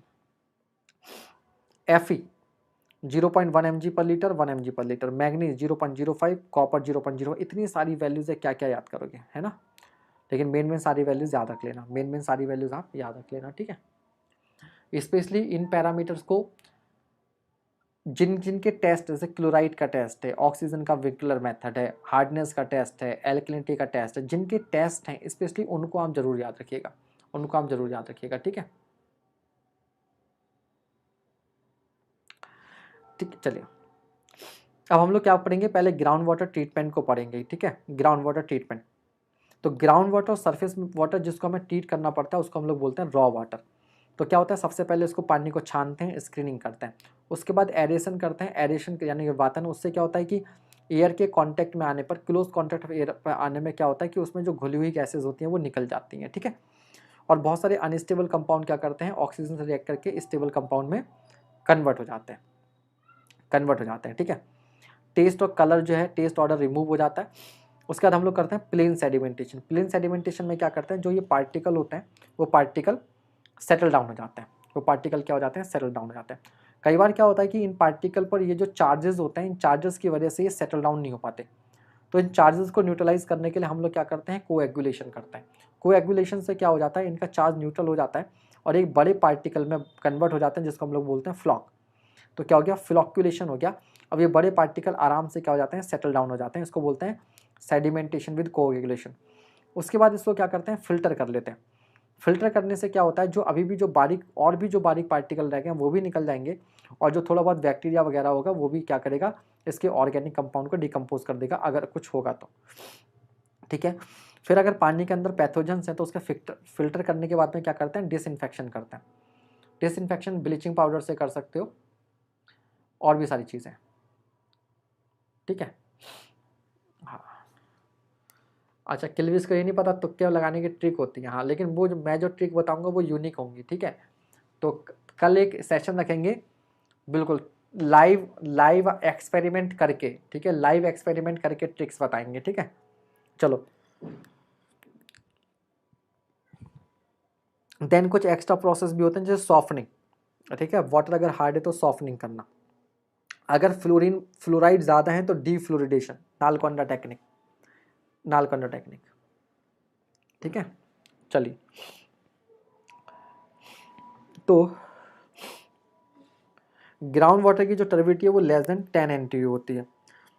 देखो, plain disinfection is sufficient for drinking purpose. अगर ग्राउंड वाटर है तो केवल डिसइंफेक्शन कर दो, ड्रिंकिंग पर्पस के लिए सफिशिएंट होता है, ठीक है। For ground water containing excessive iron, dissolved carbon dioxide and odours gases, पहले क्या क्या आता है, एयरेशन किया जाता है, देन फ्लोक्यूलेशन प्लस सेडिमेंटेशन किया जाता है, रैपिड ग्रेविटी फिल्टर से पास कर देंगे, फिर डिसइंफेक्शन एंड देन सप्लाई कर देंगे। कभी कभी आपसे एग्जाम में केवल इनकी सीक्वेंस पूछ लेता है, क्या पूछ लेता है, सीक्वेंस पूछ लेता है।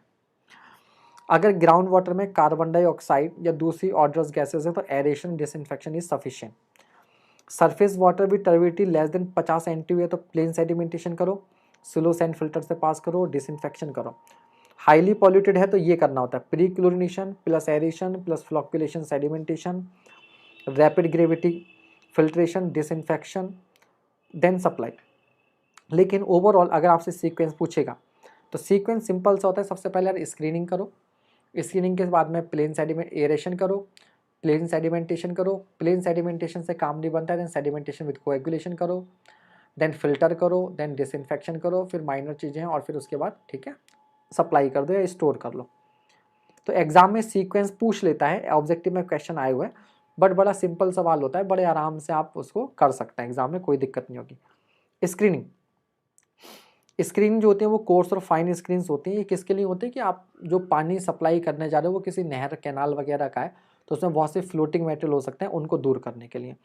ये इन दी फॉर्म ऑफ बार्स होती हैं, 20 से 100 mm सेंटर टू सेंटर इनको रखा जाता है। फिर कुछ माइक्रो स्टेनर होते हैं, वो छोटे पार्टिकल्स होते हैं, उनको दूर करने के लिए फ्लोटिंग।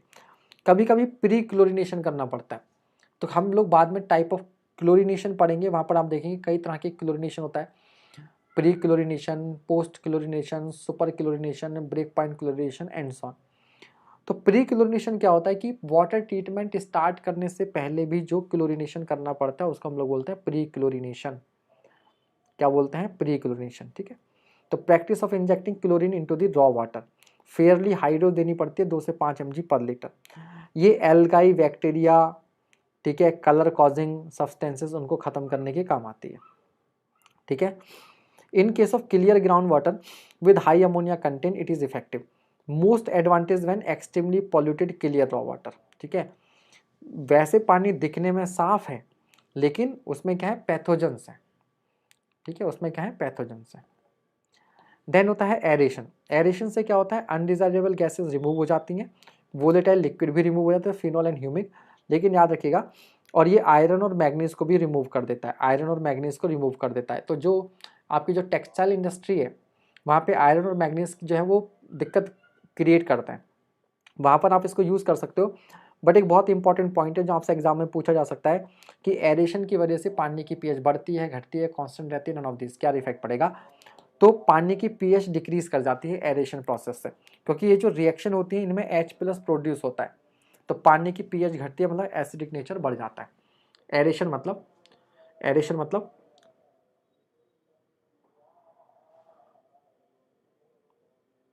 ठीक है, reaction with oxygen,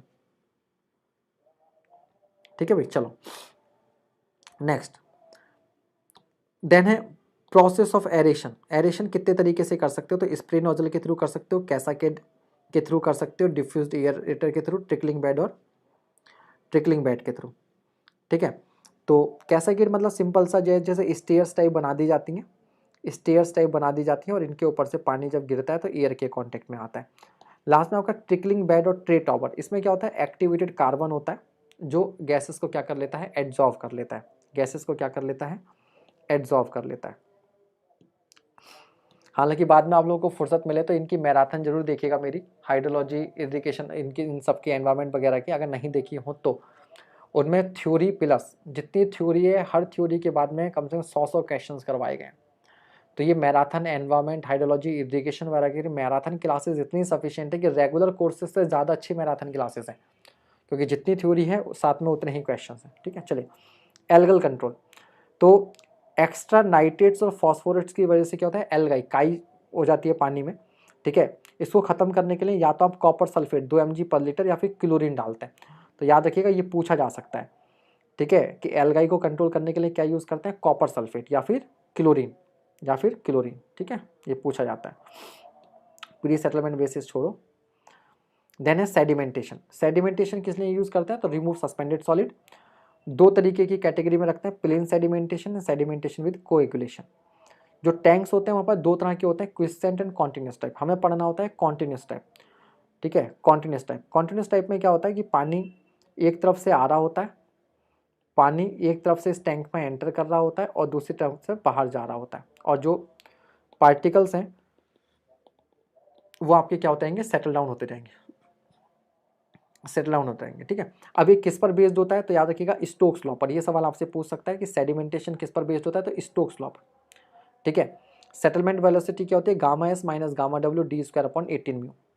particle size less than 0.2 mm, ये आपको बताया जा चुका है, ठीक है। ये पूरा डेरिवेशन वगैरह सब कुछ करवाया हुआ, नो नीड, ठीक है, नो नीड। तो हम एक horizontal flow rectangular sedimentation tank की बात करते हैं। तो यहाँ पर जब ये कोई पार्टिकल इसमें एंटर करता है तो इस पार्टिकल पर दो वेलोसिटी होती हैं। एक तो फ्लो की वजह से इसके पास हॉरिजॉन्टल वेलोसिटी होती है, और ग्रेविटी की वजह से एक क्या होती है? वर्टिकल वेलोसिटी होती है, जिसकी वजह से इसका पाथ जो होता है ये इस पाथ पर ट्रेवल करता है, ठीक है, इस पाथ पर क्या करता है? ये ट्रेवल करता है। तो सबसे पहले आता है फ्लो वेलोसिटी। फ्लो वेलोसिटी क्या होता है? Q/BH। ठीक है, क्यू अपॉन एरिया, क्योंकि आप लोगों ने फ्लूइड मैकेनिक्स में पढ़ा है डिस्चार्ज बराबर क्या होता है, एरिया इंटू वेलोसिटी। तो ये क्या करेगा, इस क्रॉस सेक्शन एरिया से ही तो डिस्चार्ज आ रहा है ना, तो ये एरिया कितना है, बी इंटू एच है। तो क्यू अपॉन एरिया से क्या देगा, free flow velocity. Flow velocity क्या है, ये हॉरिजॉन्टल वाली, कौन सी वेलोसिटी है, ये हॉरिजॉन्टल वेलोसिटी जो है वो फ्री वेलोसिटी है, फ्लो वेलोसिटी है। देन टाइम ऑफ फ्लो आपको निकालना होगा।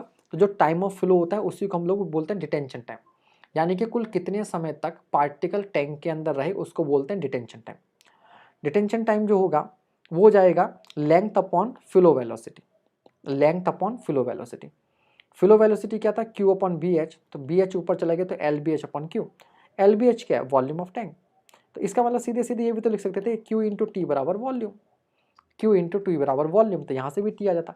तो डिटेंशन टाइम बराबर volume of tank upon Q, इतने समय तक पानी टैंक के अंदर रहेगा। यानी कि पार्टिकल को तली तक जाने के लिए कितना टाइम अवेलेबल है, इतना टाइम अवेलेबल है। अब देखो time of falling through height H, H height से गिरने में जो टाइम लगेगा वो कितना लगेगा, टी बराबर एच अपॉन सेटलमेंट वेलोसिटी।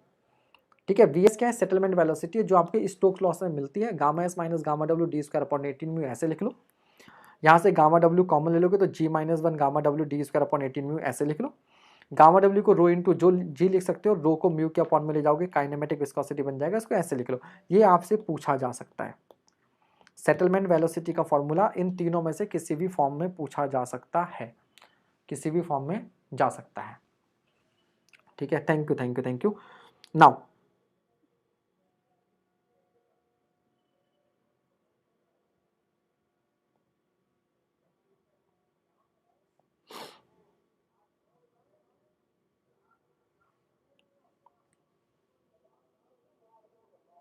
ठीक है, आगे देखिए।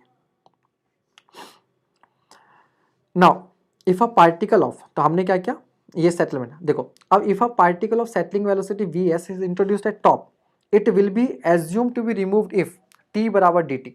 मतलब जितना टाइम इसको हॉरिजॉन्टल जाने में लगा उतना ही टाइम इसको नीचे जाने में लगेगा, तो ये पार्टिकल यहाँ पर जाकर क्या करेगा, बॉटम को हिट करेगा और ये क्या हो जाएगा, रिमूव हो जाएगा। तो टी टाइम क्या था, एच अपॉन सेडिमेंटेशन वेलोसिटी, और टी डी क्या था, L B H upon Q, L B H upon Q. S से एच कैंसिल हो जाएगा, तो सेटलमेंट वेलोसिटी रहेगा क्यू अपॉन बी एल। अब ये बी एल क्या है, ये था top surf top area, top area. This Q upon B L is का surface overflow rate, this is called surface overflow rate. ठीक है, और सेडिमेंटेशन वेलोसिटी क्या है आपका, या settlement velocity g minus one gamma डब्ल्यू डी स्क्वायर अपॉन 18 म्यू बराबर क्यू अपॉन बी एल। यहाँ से हम चाहें तो क्यू हमें मालूम है, बी हमें मालूम है, एल हमें मालूम है, यहाँ से हम चाहें तो डायामीटर निकाल सकते हैं कि इतने डायामीटर का जो पार्टिकल होगा वो 100% रिमूव हो जाएगा। ठीक है, तो इस साइज का पार्टिकल तो 100% रिमूव हो जाएगा, लेकिन और इससे बड़ा पार्टिकल, इससे अगर कोई बड़ा पार्टिकल होगा वो भी 100% रिमूव हो जाएगा। लेकिन अगर इससे कोई छोटा पार्टिकल होगा, अगर इससे कोई छोटा पार्टिकल होगा तो वो 100% रिमूव नहीं होगा। क्यों, इस यहाँ से इस हाइट से, क्योंकि हम सारी कैलकुलेशन कर रहे हैं, तो हो सकता है उतना बड़ा पार्टिकल अगर यहाँ ऊपर है तो वो सेटल ना हो, लेकिन जो नीचे यहाँ पर जो पार्टिकल होंगे वो सेटल कर सकते हैं, वो सेटलमेंट उनका हो सकता है। तो इसकी जो एफिशिएंसी निकालते हैं हम लोग, एफिशिएंसी का फॉर्मूला होता है सिंपल सा, एफिशिएंसी का फॉर्मूला होता है हमारे पास B S dash upon V S. तो ईटा बराबर होता है small H upon capital H बराबर V S dash upon V S. ठीक है, तो अगर आपको मालूम है कि जो सेटलमेंट वेलोसिटी अगर वी एस आपको दी हुई है, ठीक है, देखिए सवाल कैसा बन सकता है एग्जाम में, हालांकि आपके लेवल पर सवाल नहीं आएगा क्योंकि कैलकुलेशन में बहुत ज़्यादा टाइम लगता है, कि मान लो आपको किसी टैंक में ये दे रखा है कि सेटलमेंट वेलोसिटी दी हुई है कि अगर इस वेलोसिटी से सेटल करता है तो पार्टिकल 100% क्या हो जाते हैं, 100% क्या हो जाते हैं, रिमूव हो जाते हैं। अब आपसे कहता है कि कोई डी डायमीटर का पार्टिकल है, बताओ वो कितना परसेंट क्या होगा, वो सेटल होगा, एफिशिएंसी निकालनी है। तो आप क्या करेंगे, इसके लिए वी एस डैश निकालेंगे, इसकी settlement velocity g minus one gamma डब्ल्यू डी स्क्वायर अपॉन 18 म्यू से, इसके लिए आप सेटलमेंट वेलोसिटी निकालेंगे, और ईटा बराबर क्या रहेगा, we S dash upon V S into 100। इस तरह से एफिशिएंसी जब आपकी आ जाएगी, ठीक है, आ जाएगी। चलिए,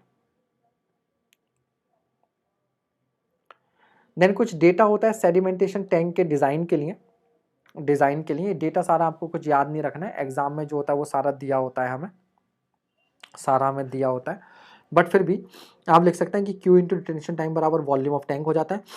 जो फ्लो वेलोसिटी है वो जनरली 0.3 मीटर पर मिनट लेकर चलते हैं। जो विड्थ होती है वो 10 से 12 मीटर होती है। लेंथ जो होती है वो चौड़ाई का 4 गुना होती है। और जो इसको हम लोग याद रखिएगा मैक्सिमम डेली फ्लो के लिए डिज़ाइन करते हैं। ये सवाल एग्जाम में पूछा जा सकता है।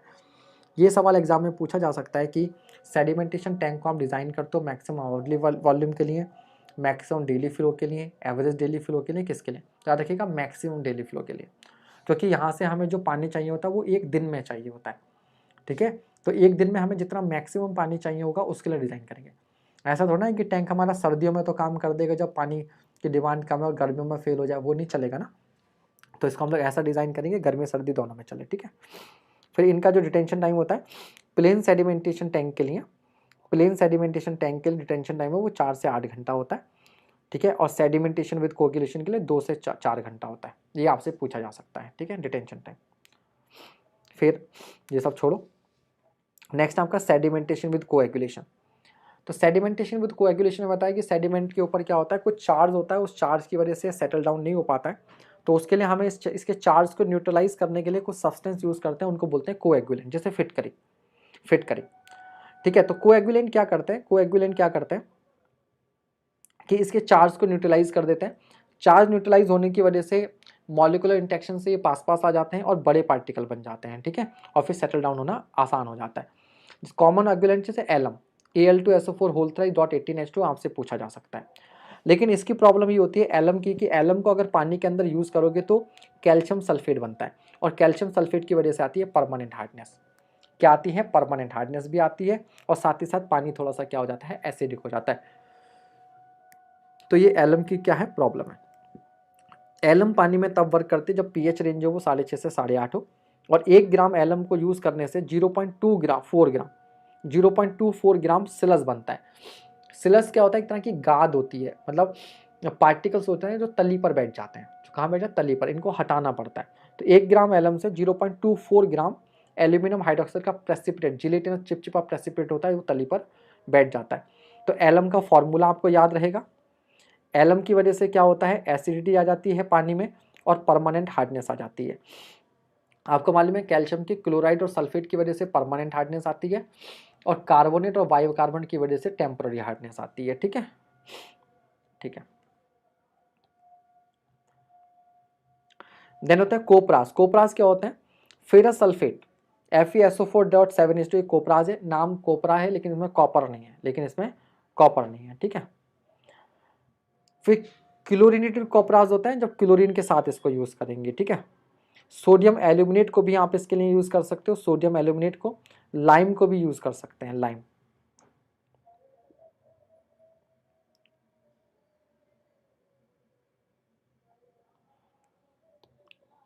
फ्लॉक्स बनने की प्रक्रिया जो है वो फ्लॉक्युलेशन है, ये सब आप हटा सकते हो डिजाइन। ठीक है, नेक्स्ट है फिल्ट्रेशन। नेक्स्ट क्या है? फिल्ट्रेशन। ठीक है, it is effective in controlling guinea worm disease. ठीक है, इसको आप गूगल कर लीजिएगा, फिल्ट्रेशन के थ्रू इसको रिमूव किया जा सकता है। फिल्ट्रेशन 3 तरह के, slow sand filter, rapid sand filter and pressure filter. हमें केवल क्या करना होता है, सैंड फिल्टर पढ़ने होता है। थ्योरी ऑफ फिल्ट्रेशन में क्या होता है, मैकेनिकल स्ट्रेनिंग हो सकती है, जैसे छन्नी होता है ना, सैंड के जो वॉइड्स होते हैं वो छन्नी की तरह काम करते हैं, जो इम्प्योरिटीज होती हैं इन वॉइड्स में फंसी रह जाती हैं। फिर सेडिमेंटेशन का भी काम करता है कि वेलोसिटी बहुत कम हो जाती है तो पार्टिकल सेटल डाउन हो जाता है।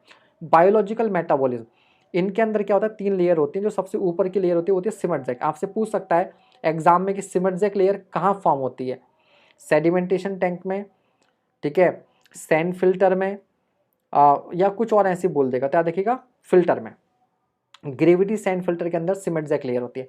सिमट जैक का मतलब होता है डर्टी स्किन। ठीक है, डर्टी स्किन। तो इसमें क्या होता है, बैक्टीरिया होता है। तो बैक्टीरिया क्या होता है, पानी के अंदर अगर कोई भी पैथोजन है, कोई इम्प्योरिटी है, तो उसको क्या कर देता है, खत्म कर देता है। सिमट जैक के नीचे एक ऑटोट्रॉफिक रीजन होता है और उसके नीचे क्या होता है, हेटरोट्रॉफिक रीजन होता है। फिर इसके अंदर क्या होता है, कुछ इलेक्ट्रोलिटिक चेंजेस आते हैं, मतलब जो पार्टिकल्स का जो चार्ज वगैरह है वो सब क्या हो जाता है, चेंज हो जाता है। ये स्लो सैंड फिल्टर का एक डायग्राम है, तो कौन सा आपको एग्जाम में एक्सप्लेन करने को आ रहा है। अब इसमें कुछ डेटा है, याद रखना तो मुश्किल होता है इतना सारा डेटा, बट एक बार पढ़ डालो। डेप्थ ऑफ टैंक जो वो 2.5 से 3.5 मीटर होती है। प्लान 100 से 2000 मीटर स्क्वायर का होता है। फिल्टर का जो D10 है, ये आपसे पूछ सकता है, D10। तो D10 इफेक्टिव साइज जो होता है वो 0.2 से 0.3 mm होता है, 0.2 से 0.3 mm होता है। और D60 और D10 का जो रेशो होता है, यूनिफॉर्मिटी कोफिशिएंट, वो 5 होता है। हम यहाँ पर बिल्कुल भी नहीं चाहेंगे कि सैंड आपकी यूनिफॉर्म हो, हम चाहेंगे सैंड जो है वो नॉन यूनिफॉर्म हो, ठीक है, नॉन यूनिफॉर्म हो हर तरह की। डेप्थ ऑफ सैंड 90 से 110 सेंटीमीटर होती है। इसको 3 लेयर में प्रोवाइड किया जाता है। डिज़ाइन पीरियड जो होता है स्लो सैंड फिल्टर का वो 10 ईयर्स के लिए होता है। याद रखिएगा, जहाँ पर इतना सारा डेटा होता है वहाँ पर पूछे जाने के चांसेस सवाल उतने ही कम होते हैं, लेकिन इस पर सवाल पूछा जाता है कि स्लो सैंड फिल्टर को कैसे क्लीन करते हैं। तो स्लो सैंड फिल्टर को बहुत जल्दी जल्दी क्लीन नहीं करना पड़ता, इसको 1 से 3 महीने के अंदर एक बार, 2-3 महीने में एक बार साफ़ करना पड़ता है। और इसकी क्लीनिंग करने के लिए क्या करते हैं, इसकी जो टॉप लेयर होती है ऊपर की 1.5 से 3 सेंटीमीटर की जो सैंड की लेयर होती है उसको खुरच कर अलग निकाल लेते हैं। उसको क्या कर लेते हैं, अलग निकाल लिया जाता है। इसको साइड में रख देंगे और वहाँ पर नई सैंड डाल देंगे, ठीक है। और इस सैंड को धोकर सुखाकर दोबारा से यूज़ कर लिया जाता है। लेकिन एक बात और याद रखना कि इसमें जब फिल्टर जो है वो तुरंत तुरंत वर्किंग नहीं होता है। फिल्टर जो है वो तुरंत काम नहीं करता, क्योंकि फिल्टर को प्रॉपरली वर्क करने के लिए सीमेंट जैक लेयर जो है वो बननी चाहिए, और सीमेंट जैक लेयर बनने में कुछ समय लगता है। रेट ऑफ फिल्ट्रेशन 100 से 200 लीटर पर आवर पर मीटर स्क्वायर होता है। इस टैंक के 1 मीटर स्क्वायर एरिया से 1 घंटे में 100 से 200 लीटर तक पानी साफ किया जा सकता है। बैक्टीरिया रिमूवल एफिशिएंसी इसकी बहुत अच्छी है, 97 से 98% तक बैक्टीरिया क्या करता है, रिमूव कर देता है, ठीक है। टर्बिडिटी अगर 50 ppm से ज़्यादा है तो आप इसको यूज़ नहीं कर सकते। स्मॉलर प्लांट विलेजेस वगैरह में आप इसको यूज़ कर सकते हैं, और इसको भी आप मैक्सिमम डेली डिमांड के लिए, किसके लिए, मैक्सिमम डेली डिमांड के लिए आप इसे डिज़ाइन करेंगे, ठीक है। देन होता है rapid gravity filter, rapid gravity filter, ठीक है। तो रैपिड ग्रेविटी फिल्टर में क्या होता है, सैंड और ग्रेवल, ठीक है। तो सबसे नीचे ग्रेवल होती है, उसके ऊपर सैंड होती है। सैंड के वॉइड्स थोड़े से क्या होते हैं, बड़े होते हैं, जिससे रेट बढ़ जाता है। लेकिन याद रखिएगा इसको हम लोग तभी यूज़ करते हैं जब आप क्या कर रहे हो, सेडिमेंटेशन विद कोएगुलेशन आपने यूज़ किया हो। क्या यूज़ किया हो, सेडिमेंटेशन विद कोएगुलेशन। अब यहाँ पर इसको साफ़ करने का तरीका होता है वैक वॉशिंग। इस फिल्टर को डेली साफ़ करना पड़ता है, डेली साफ़ करना पड़ता है वैक वॉशिंग। वैक वॉशिंग का तरीका ये होता है कि इस फिल्टर में रिवर्स वाटर सप्लाई होती है। पानी कुछ समय के लिए नीचे से ऊपर भेजा जाता है, तो पानी क्या करता है, अपने साथ इम्प्योरिटी को लेकर ऊपर आ जाता है, और उस पानी के साथ वो इम्प्योरिटीज़ क्या होती हैं, बाहर चली जाती हैं, बाहर चली जाती हैं। तो दिन के कुछ समय में आधे घंटे के लिए ही सही ये फिल्टर आपका काम नहीं करता है। तो 24 घंटे में से इफेक्टिवली 23.5 घंटा ही हमें क्या होता है, इसके लिए अवेलेबल रहता है, ठीक है। ये प्रोसेस 15 मिनट का समय लेता है। वॉशिंग पीरियड 24 से 48 घंटे। रेट ऑफ वॉशिंग 15 से 90 सेंटीमीटर राइस पर मिनट है। कोई नहीं पूछेगा आपसे, एरिया भी नहीं पूछेगा, लेकिन ये पूछ सकता है number of units required, n बराबर 1.22 अंडर रूट क्यू। क्यू क्या है, प्लांट कैपेसिटी एमएलटी में।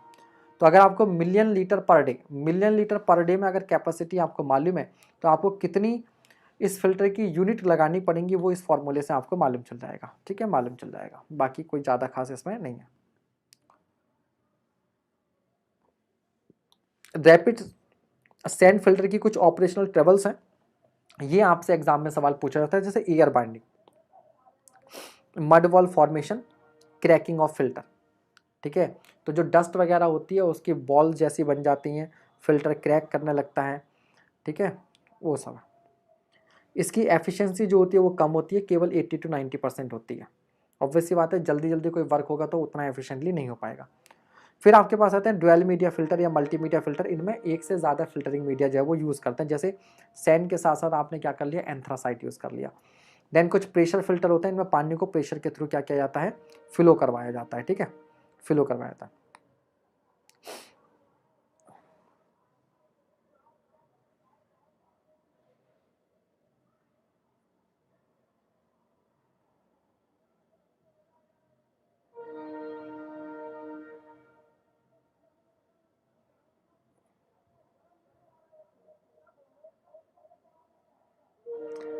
नेक्स्ट आएगा आपका डिसइंफेक्शन। बाकी आपका समय हो तो इसको एक बार पढ़ लीजिएगा पीडीएफ को, हालांकि एक बार तो आपको रिवाइज करना ही रहेगा। डिसइंफेक्शन, डिसइंफेक्शन क्या है, प्रोसेस ऑफ डिस्ट्रक्शन और inactivation of harmful micro organism in water. चाहे वो फिजिकल प्रोसेस से हो चाहे केमिकल प्रोसेस। पानी को उबाल के पीते हैं, तबीयत खराब हो जाती है तो क्या कहते हैं, पानी को उबाल कर पियो। उबाल कर पीने से क्या होगा, उसके अंदर जो ये जो पैथोजन वगैरह हैं खत्म हो जाएंगे। Sterilisation process, all organism are killed by a physical phenomena. तो स्टेरिलाइजेशन क्या होता है, जैसे अस्पताल वगैरह में जो इंस्ट्रूमेंट्स होते हैं उनको स्टेरिलाइज करते हैं, ठीक है। तो हर तरह के ऑर्गेनिज्म को क्या कर दिया जाता है, खत्म कर दिया जाता है, ठीक है। चलिए मेथड ऑफ डिसइंफेक्शन फिजिकल भी हो सकता है, केमिकल। फिजिकल में बॉइलिंग और अल्ट्रावायलेट रेज होता है। केमिकल में ऑक्सीडाइजिंग एजेंट जैसे chlorine, bromine, iodine, ozone, potassium permanganate, hydrogen peroxide use करते हैं। Metal ions, इलेक्ट्रोकैटाडाइन process, Madhuri Dixit जी इसका ऐड कर रही थी अभी। पुराने ज़माने में हम लोग नदियों में या जो पानी की जो जगह थी वहाँ पर सिक्के फेंकने की प्रथा थी, क्योंकि सिक्के कॉपर के और चांदी के होते थे, तांबे चांदी के सिक्के होते थे, तो पानी को प्योरीफाई करने में हेल्प करते थे। ठीक है, तो वो जो सिक्के फेंकने की प्रथा थी वो ऐसे नहीं थी कि ऐसे फेंके जाते थे सिक्के, बट अब हम लोग गलत करते हैं कि जो नदी वगैरह में सिक्के फेंकते हैं, ठीक है, वो स्टील के सिक्के होते हैं, वो किसी काम के नहीं, तो कोई फ़ायदा नहीं उनको फेंकने का, उससे अच्छा वो सिक्के किसी को दान कर दो। ठीक है, चलिए। देन है माइनर मेथड। माइनर मेथड में क्या होता है, treatment with excess lime 1440 ppm तक एक्सेस लाइन। ठीक है, इसी तरीके से जैसे कुछ अपने फेस्टिवल्स होते हैं, जैसे गणेश मूर्ति विसर्जन वगैरह जो होता है, ठीक है, वो भी उसका भी यही सब प्रोसेस होता था, क्योंकि वो सभी उस समय चूने वगैरह की मिली होती थी। बट अब जो लोग कलरफुल, बहुत ज़्यादा कलरफुल मूर्तियाँ वगैरह यूज़ करते हैं, तो उससे उल्टा उल्टा इफेक्ट पड़ जाता है। ठीक है, तो या तो वो मिट्टी की बनी हो या प्योर चूने की बनी हो, तो वो हेल्प करेंगी रिवर के पानी को साफ़ करने में। क्योंकि पहले कोई इस तरह की वाटर सप्लाई तो होती नहीं थी कि टंकी से पानी आ रहा है, पहले रिवर वगैरह ही हमारे सोर्स होते थे। तो पूरी सोसाइटी के कम जो है ना, पूरी सोसाइटी के एफर्ट से वो रिवर साफ़ हो जाती थी। चलिए खैर, ट्रीटमेंट विद ओजोन 2 से 3 ppm। Residual ozone is measured by orthotolidine test. मैंने आपको बोला था कि जब भी कोई इस तरह का टेस्ट आए तो उसको स्पेशली आप अलग से मेंशन कर लेंगे। ऑर्थोटोल्यूडिन टेस्ट के थ्रू हम लोग रेजिडुअल ओजोन को क्या कर लेते हैं, मेजर कर लेते हैं। It is less efficient than chlorine killing bacteria. और ये क्या होती है, ओजोन बीच रास्ते में गायब हो लेती है, तो फ्यूचर कॉन्टामिनेशन, ठीक है, कोई ये नहीं रोक पाएगी। कोई ट्रिक नहीं है शान मिराज, उसको क्या करना है, आपने क्वेश्चन करोगे तो क्वेश्चन के थ्रू याद होगा बेटा। ठीक है, treatment with fluorine and bromine. तो जैसे आर्मी पर्सन वगैरह होता है, उनका ब्रोमीन की गोलियां होती हैं, तो मान लीजिए कहीं जंगल वगैरह में है तो वहाँ पर उसको यूज़ कर सकते हैं। ट्रीटमेंट विद KMNO4, ये सवाल पूछा था। KMNO4 को लाल दवाई भी बोलते हैं, पानी में डालने पर लाल रंग आता है। रूरल एरिया वगैरह में KMNO4 को यूज़ कर लेते हैं। ठीक है, देन जो मेजर मेथड होता है वो होता है आपके पास क्लोरीनेशन। क्लोरीन को पानी में डालने पर, देखो याद रखो, pH अगर 5 से ज़्यादा है तो HOCl बनेगा, हाइपोक्लोरस एसिड। यही क्या है आपका मोस्ट इंपॉर्टेंट होता है। ठीक है, अगर pH 8 से ज़्यादा हो गए तो हाइपोक्लोरस एसिड टूट जाता है H+ में और OCl- में। तो इसीलिए अगर pH 5 to 7 के बीच में, तभी ये क्या रहेगा, बेस्ट इफेक्टिव रहेगा। ठीक है, बेस्ट इफेक्टिव रहेगा। HOCl इज मोस्ट डिस्ट्रक्टिव, ये भी एग्जाम में पूछा जाता है। ठीक है, it is 80% more effective than OCl-। Ammonia plus HOCl NH2Cl plus water बनाते हैं, अमोनिया के साथ फिर फर्दर रिएक्शन करता है। इनको हम बोलते हैं क्लोरामाइंस। क्या बोलते हैं, क्लोरामाइंस। और याद रखिएगा, जो क्लोरामाइंस होते हैं they are less effective than free chlorine, less effective than floor chlorine. Residual chlorine को जो हम लोग मेजर करते हैं, ये भी याद रखें, DPD test, diethyl paraphenylene diamine test के थ्रू, DPD टेस्ट के थ्रू रेजिडुअल बची हुई क्लोरीन को आप मेजर कर सकते हो। क्लोरीन को हम कई फॉर्म में डाल सकते हैं पानी के अंदर, जैसे फ्री क्लोरीन लिक्विड या गैसेस फॉर्म में, हाइपोक्लोराइट यानी कि ब्लीचिंग पाउडर की फॉर्म में, क्लोरामाइंस यानी कि अमोनिया क्लोरीन के कंपाउंड की फॉर्म में, और क्लोरीन डाइऑक्साइड ClO2। इतनी सारी फॉर्म में आप क्लोरीन को यूज कर सकते हो, इस पर SSC ने क्वेश्चन पूछ रखा है, बिल्कुल। देन है टाइप्स ऑफ क्लोरीनेशन। सबसे पहला होता है प्लेन क्लोरीनेशन। प्लेन क्लोरीनेशन का मतलब होता है कि केवल क्लोरीनेशन करा है और कोई अदर ट्रीटमेंट नहीं दिया है। ग्राउंड वाटर है, उसको निकाला, सीधे सीधे क्लोरीन डाली और पानी यूज़ कर लिया, जो ज़्यादातर हमारे यहाँ होता है सोसाइटी में। ठीक है, ज़्यादातर सोसाइटीज़ में क्या होता है कि ग्राउंड वाटर होता है, टंकी में भरा, क्लोरीनेशन किया और हमारे घरों पर पानी भेज दिया, वही है आपका प्लेन क्लोरीनेशन। टर्बिडिटी 20 से 30 mg पर लीटर होती है, डोज 0.5 mg लीटर। फिर होता है प्री क्लोरीनेशन, जो बताया था रॉ वाटर में जो क्लोरीन मिलाते हैं उसको बोलते हैं प्री क्लोरीनेशन। ठीक है, so chlorine is added before filtration और rather before sedimentation and coagulation. ठीक है, डोज रिक्वायर्ड 0.1 से 0.5 mg लीटर। नहीं भी याद करोगे तो चलेगा। याद रखिएगा, ये जितनी भी डोजेज होती हैं वो रेजिडुअल होती हैं, मतलब इतना यूज करो कि इतनी क्लोरीन बचनी चाहिए बाद में, फ्यूचर के लिए। पोस्ट क्लोरीनेशन, सारे प्रोसेस होने के बाद में जो क्लोरीन देते हैं उसको बोलते हैं पोस्ट क्लोरीनेशन। ठीक है, 0.1 से 0.2 mg पर लीटर, कॉन्टैक्ट पीरियड 20 मिनट। फिर होता है डबल क्लोरीनेशन, पहले भी क्लोरीन मिला रहे हो और बाद में भी मिला रहे हो तो उसको बोलेंगे डबल क्लोरीनेशन। फिर एक होता है break point chlorination. Break point chlorination में क्या होता है कि स्टार्टिंग में हम जो भी क्लोरीन देंगे वो सारी की सारी क्लोरीन क्या करेगी, पैथोजन को मारने में खर्च हो जाएगी। पैथोजन को मारने में क्या हो जाएगी, खर्च हो जाएगी।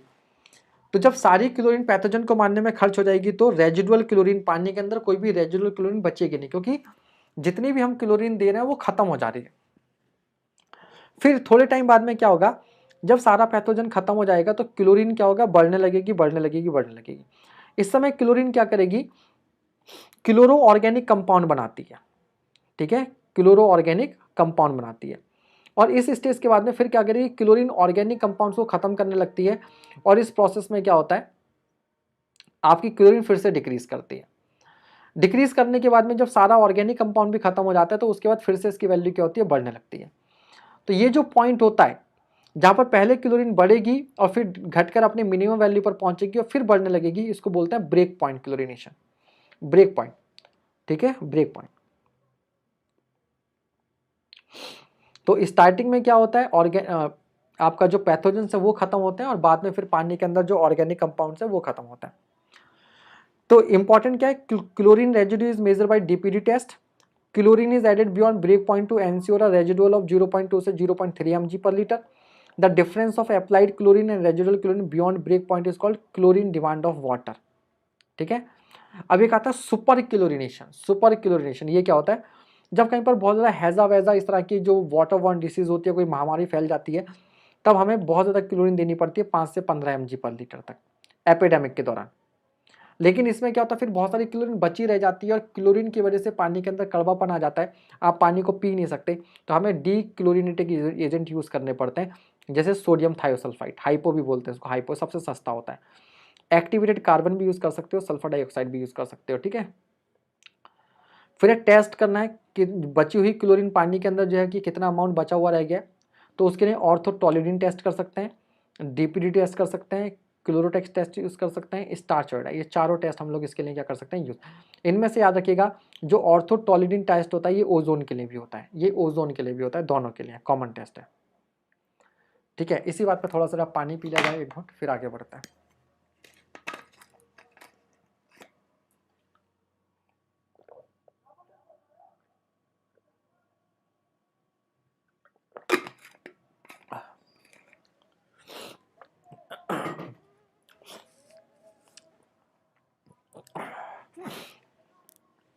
Then water softening. Water softening का मतलब होता है हार्डनेस को रिमूव करना। तो removal of temporary hardness. Temporary hardness होती है कैल्शियम मैग्नीशियम के कार्बोनेट और बाइकार्बोनेट की वजह से। तो इनको आप सिंपल गर्म करके भी दूर कर सकते हो या चूने लाइम के एडिशन के थ्रू भी कर सकते हो। होता क्या है, कैल्शियम बाइकार्बोनेट में बेसिकली याद ना, हार्डनेस को दूर करने का मतलब है कैल्शियम और मैग्नीशियम को दूर करना। हार्डनेस को दूर करने का मतलब है कैल्शियम और मैग्नीशियम को दूर करना। जब हम इसको गर्म करते हैं तो कैल्शियम कार्बोनेट का पीपीटी बन जाता है, ये निकल लेता है सॉलिड फॉर्म में। इसी तरीके से magnesium carbonate, magnesium bicarbonate, calcium lime से रिएक्शन करते हैं तो इनके हाइड्रोक्साइड्स बनते हैं। फिर ये हाइड्रोक्साइड क्या करते हैं, कार्बोनेट में कन्वर्ट होते हैं और कार्बोनेट में कन्वर्ट होकर निकल लेते हैं। ठीक है, निकल लेते हैं।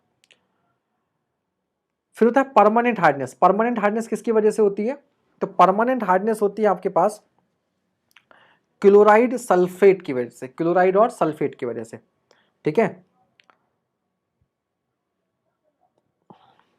इसमें होता है लाइम सोडा प्रोसेस। क्या होता है, लाइम सोडा प्रोसेस होता है।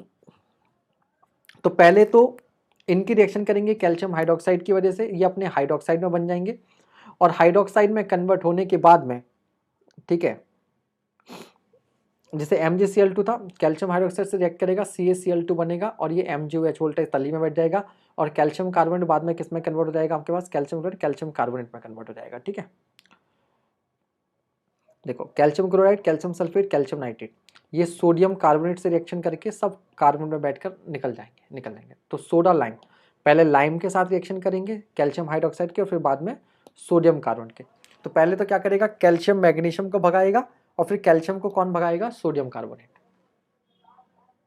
ठीक है, चलिए फिर सबसे बढ़िया मेथड होता है बेस एक्सचेंज प्रोसेस या कैटायन एक्सचेंज प्रोसेस या simple ion exchange process. Simple ion exchange process भी हम लोग इसको बोलते हैं। इसमें हम लोग क्या यूज़ करते हैं, जियोलाइट। जियोलाइट क्या होता है, इसको ग्रीन सैंड भी बोला जाता है। पीछे एक ऐड आता था कि इसमें जियोलाइट है, तो ये सोडियम के एल्यूमिनोसिलिकेट होते हैं। जियोलाइट क्या होते हैं, सोडियम के एल्यूमिनोसिलिकेट। देखो एल्यूमिनोसिलिकेट किसके, सोडियम के। इसका सिंपल फॉर्मूला हम लोग Na2Z यूज करते हैं। क्या करते हैं, Na2Z। तो Na2Z से होता क्या है कि इन कंपाउंड से सोडियम जो है वो कैल्शियम और मैग्नीशियम को रिप्लेस कर देता है। तो इनके साथ रहेगा सोडियम, और सोडियम प्रॉब्लमेटिक नहीं है, और कैल्शियम और मैग्नीशियम इस जेड के साथ निकल कर क्या हो जाएंगे, अलग हो जाएंगे, अलग हो जाएंगे। इस प्रोसेस की सबसे खास बात है कि जीरो हार्डनेस देता है। हार्डनेस को पूरी तरीके से क्या कर देता है, रिमूव कर देता है। और यहाँ से सोडियम जियोलाइट को नमक के साथ, सिंपल नमक के साथ रिएक्शन करके इसको क्या कहते हैं, दोबारा बनाया जा सकता है। तो ये बढ़िया मेथड है, दोबारा बनाया जा सकता है, वन टाइम कॉस्ट है। फिर एक होता है डीमिनरलाइजेशन प्रोसेस, डीएम वाटर, सारे मिनरल्स को निकाल देना, डीमिनरलाइजेशन प्रोसेस, ठीक है। चलिए, फिर कुछ माइनर ट्रीटमेंट होते हैं, जैसे एक्टिवेटेड कार्बन के साथ ट्रीट करोगे गैसेस को रिमूव करने के लिए, कॉपर सल्फेट के साथ रिएक्ट कराओगे आप यूट्रोफिकेशन को रोकने के लिए, ताकि आपका जो नाइट्रोजन फॉस्फोरस है वो दूर हो जाए। आयरन मैग्नीज को दूर करना है अगर पानी को टेक्सटाइल इंडस्ट्री में यूज करना है। Fluoridation, addition of fluorine, fluorine को ऐड करना फ्लोरिडेशन, और फ्लोरीन को निकालना डीफ्लोरिडेशन, फ्लोरीन को निकालना डीफ्लोरिडेशन, ठीक है भैया। ये कुछ हो गया आपके। चलिए, तो आपका पहला पार्ट खत्म हो गया, वाटर ट्रीटमेंट वाला पार्ट आपका खत्म हो गया। अब हम चलते हैं सीवेज ट्रीटमेंट, सेकंड पार्ट की तरफ अब हम लोग मूव कर रहे हैं। तो हमने वाटर डिमांड देख लिया, वाटर के क्वालिटी पैरामीटर देख लिए, वाटर को साफ करने के लिए screening, sedimentation, sedimentation with coagulation, filtration, filtration के बाद disinfection, minor method, major method, hardness remove करना, वो सारा हम लोगों ने ऑलमोस्ट कर लिया है, ठीक है। अब जो पानी हम लोग सप्लाई करते हैं वो पानी क्या करता है, सीवेज की फॉर्म में कन्वर्ट हो जाता है। और अगर वो पानी इधर उधर ऐसे ही पड़ा रहा, तो आप लोग जानते हैं गर्मियों का सीज़न है, कितने मच्छर मक्खी आ जाएंगे, बीमारियां फैलेंगी, ठीक है। तो उस पानी को ठिकाने लगाना है हमें, ठीक है। तो जो वेस्ट वाटर होता है उसी को हम लोग क्या बोलते हैं, सीवेज बोलते हैं। इसकी भी कुछ इंपॉर्टेंट वेस्ट वाटर कैरेक्टरिस्टिक्स होती हैं, जैसे सस्पेंडेड सॉलिड्स, ठीक है। इसका सोर्स क्या है, डोमेस्टिक या इंडस्ट्रियल वेस्ट होते हैं। एनवायरमेंटल सिग्निफिकेशन क्या है, causes sludge deposit and anaerobic condition in aquatic environment, ठीक है। बायोडिग्रेडेबल ऑर्गेनिक्स, भैया कल टाइम ही कहाँ बचा है देवेंद्र जी, खत्म हो जाने दो, 12 बजे तक चलता है। बायोडिग्रेडेबल ऑर्गेनिक्स डोमेस्टिक यूज से मिलता है, कॉज बायोलॉजिकल डिग्रेडेशन, पैथोजन से आपको मालूम बीमारियां मिलती हैं। Domestic water, nutrient, nitrogen phosphorus industry से आता है, इससे यूट्रोफिकेशन होता है। क्या होता है, यूट्रोफिकेशन, ये टर्म याद रखना, ये पूछ सकता है। रिफ्रैक्टरी ऑर्गेनिक्स, इंडस्ट्रियल वेस्ट से आ सकता है, टेस्ट और ऑर्डर की प्रॉब्लम हो सकती है। Physical characteristics, turbidity normally turbid होती हैं। कलर, फ्रेश वाटर का जो कलर होता है वो ग्रे या लाइट ब्राउन होता है, ठीक है। और बाद में इसका डार्क कलर हो जाता है, बाद में क्या हो जाता है, ब्लैक कलर हो जाता है, black. Order, hydrogen sulphide, ammonia जैसे गैसेस की वजह से बदबूदार माहौल बना रहेगा। टेम्परेचर, इंडिया में 20 डिग्री सेल्सियस एवरेज टेम्परेचर रहता है। Chemical category, suspended solid, dissolve solid, colloidal solid, ठीक है, ये सारे सॉलिड इसमें रहेंगे, ठीक है। सेटलेबल सॉलिड जो सेटल डाउन हो जाएंगे, इसके लिए हम लोग याद रखना इमहॉफ कौन यूज करता है, बस इतना ही आपसे पूछेगा। सेटलेबल सॉलिड को मेजर करने के लिए क्या यूज करते हैं, इमहॉफ कौन। तो कोन में यहाँ पर मार्किंग हो रखी होती है, इससे रीडिंग आ जाती है डायरेक्टली कितना है। देन पीएच वैल्यू पे आपसे सवाल आ जाता है, तो याद रखिएगा जो फ्रेश सीवेज जो होता है वो आपका एल्कलाइन होता है। फ्रेश सीवेज जो होता है वो एल्कलाइन होता है, और समय के साथ जैसे जैसे वो डिकम्पोज होता है वो एसिडिक होता जाता है, ठीक है। तो सीवेज ने क्या किया होता है, बीए किया होता है। बीए स्टार्टिंग में बेसिक होता है और बाद में एसिडिक होता है, बीए पहले बेसिक बाद में acidic. Chloride content, generally normal chloride content of domestic waste water is 120 mg पर लीटर। खाना वाना जो वेस्ट जाता है तो उसमें सॉल्ट होता ही है वो सब।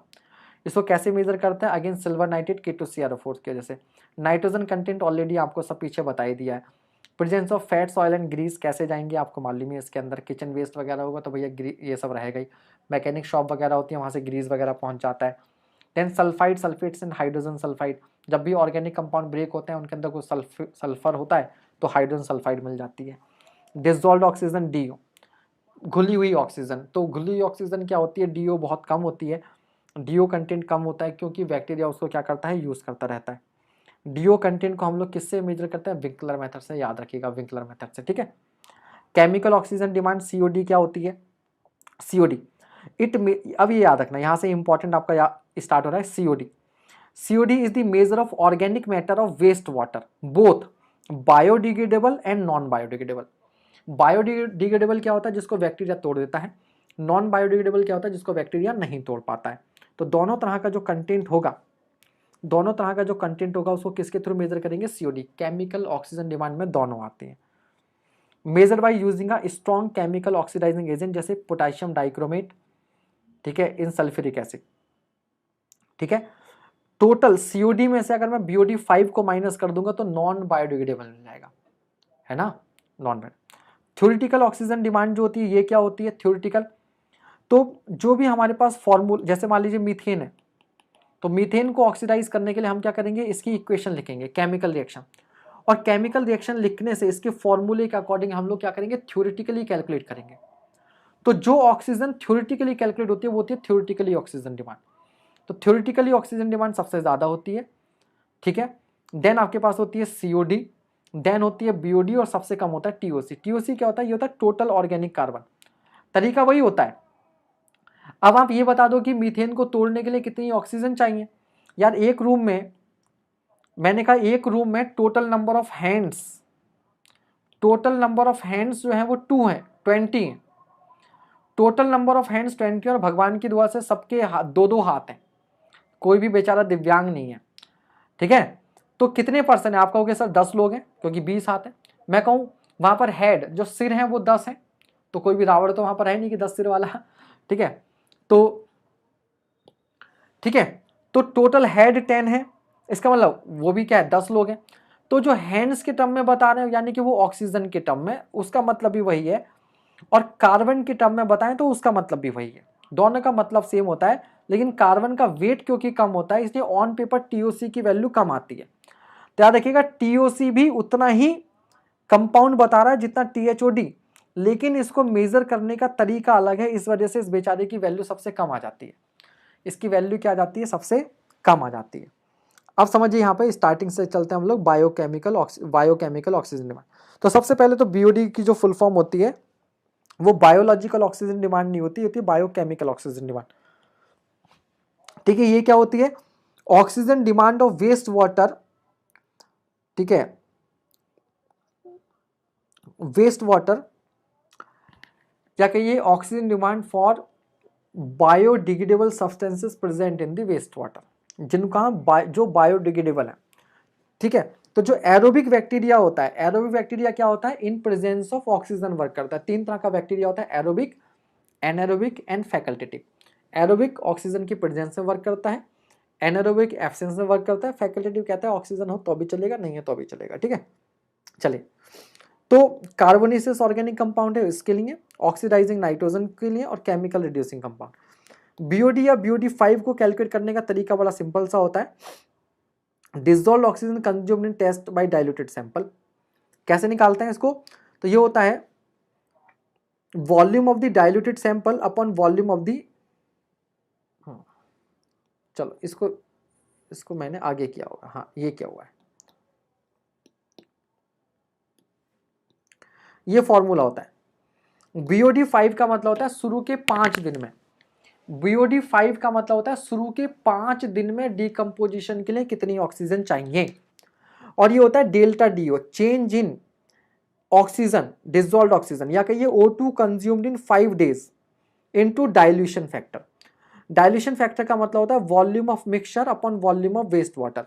जैसे अगर आपने 10 ml वेस्ट वाटर लिया था और उसमें 90 ml और मिला के 100 ml कर दिया, तो वॉल्यूम था कितना? 10, और कर कितना दिया? 100। तो जो आपका डाइल्यूशन फैक्टर है वो कितना हो जाएगा? 10 हो जाएगा। वो कितना हो जाएगा? 10 हो जाएगा।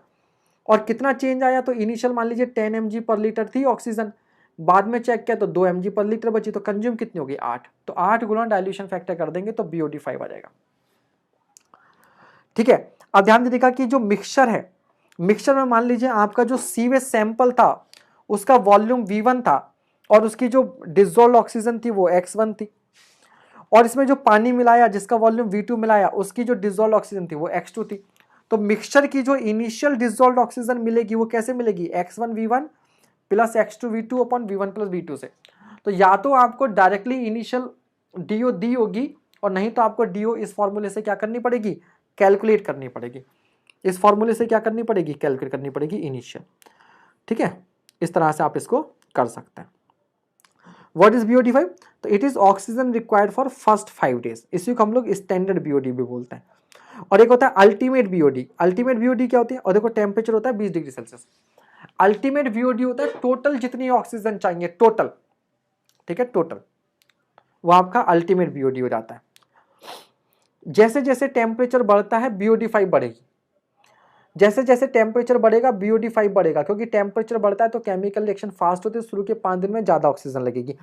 ये सवाल एग्जाम में पूछा जा सकता है कि टेम्परेचर बढ़ाने पर 5 डे BOD, अल्टीमेट BOD दोनों बढ़ती हैं, दोनों घटती हैं, BOD5 बढ़ती है, BOD अल्टीमेट कांस्टेंट रहती है, BOD5 कांस्टेंट रहती है, BOD अल्टीमेट बढ़ती है। तो आंसर होगा BOD5 बढ़ेगी क्योंकि रिएक्शन का रेट बढ़ जाएगा, बट अल्टीमेट BOD कांस्टेंट रहेगी। इसका मतलब सिंपल सा यही है कि आपको एक जगह से, आपको अपने घर से अपने स्कूल जाना था, तो आप चाहे दौड़कर चले जाओ या आप चाहे पैदल जाओ, धीरे धीरे जाओगे, धीरे धीरे जाओगे तो टाइम ज्यादा लगेगा, लेकिन डिस्टेंस तो उतनी ही चलोगे। और ऐसे दौड़ते हुए जाओगे, पीछे कुत्ता पड़ गया, तेजी से भागते भागते भागते भागते जा रहे हो तो टाइम कम लगेगा, लेकिन दूरी तो उतनी ही चलोगे। सेम चीज यहां पर है, टेम्परेचर बढ़ेगा तो रिएक्शन फास्ट होती है, तो शुरू के 5 दिन में ज्यादा ऑक्सीजन चाहिए होती है, लेकिन ज्यादा ऑक्सीजन चाहिए होती है, लेकिन लेकिन लेकिन अल्टीमेट कितना है, उतना ही रहता है।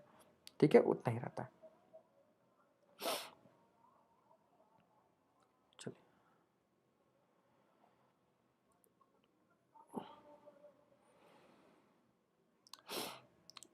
ये सब केमिस्ट्री करने की जरूरत नहीं है, रिएक्शन काइनेटिक्स, टेम्परेचर का इफेक्ट बढ़ा दिया।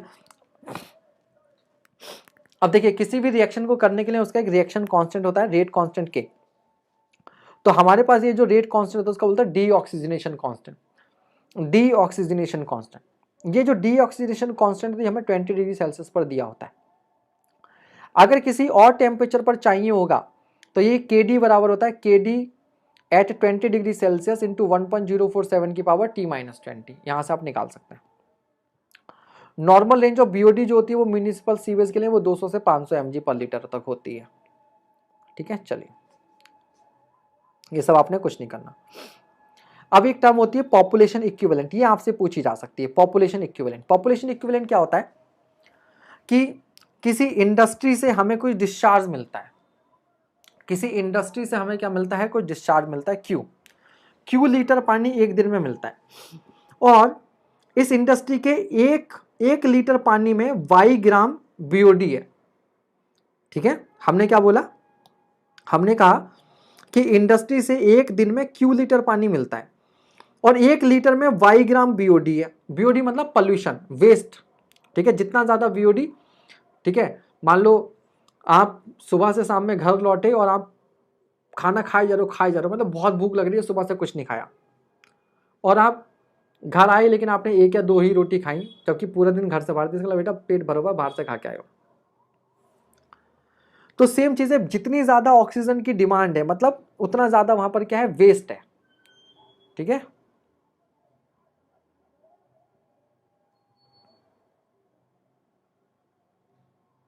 एक सेकंड वेट कीजिएगा।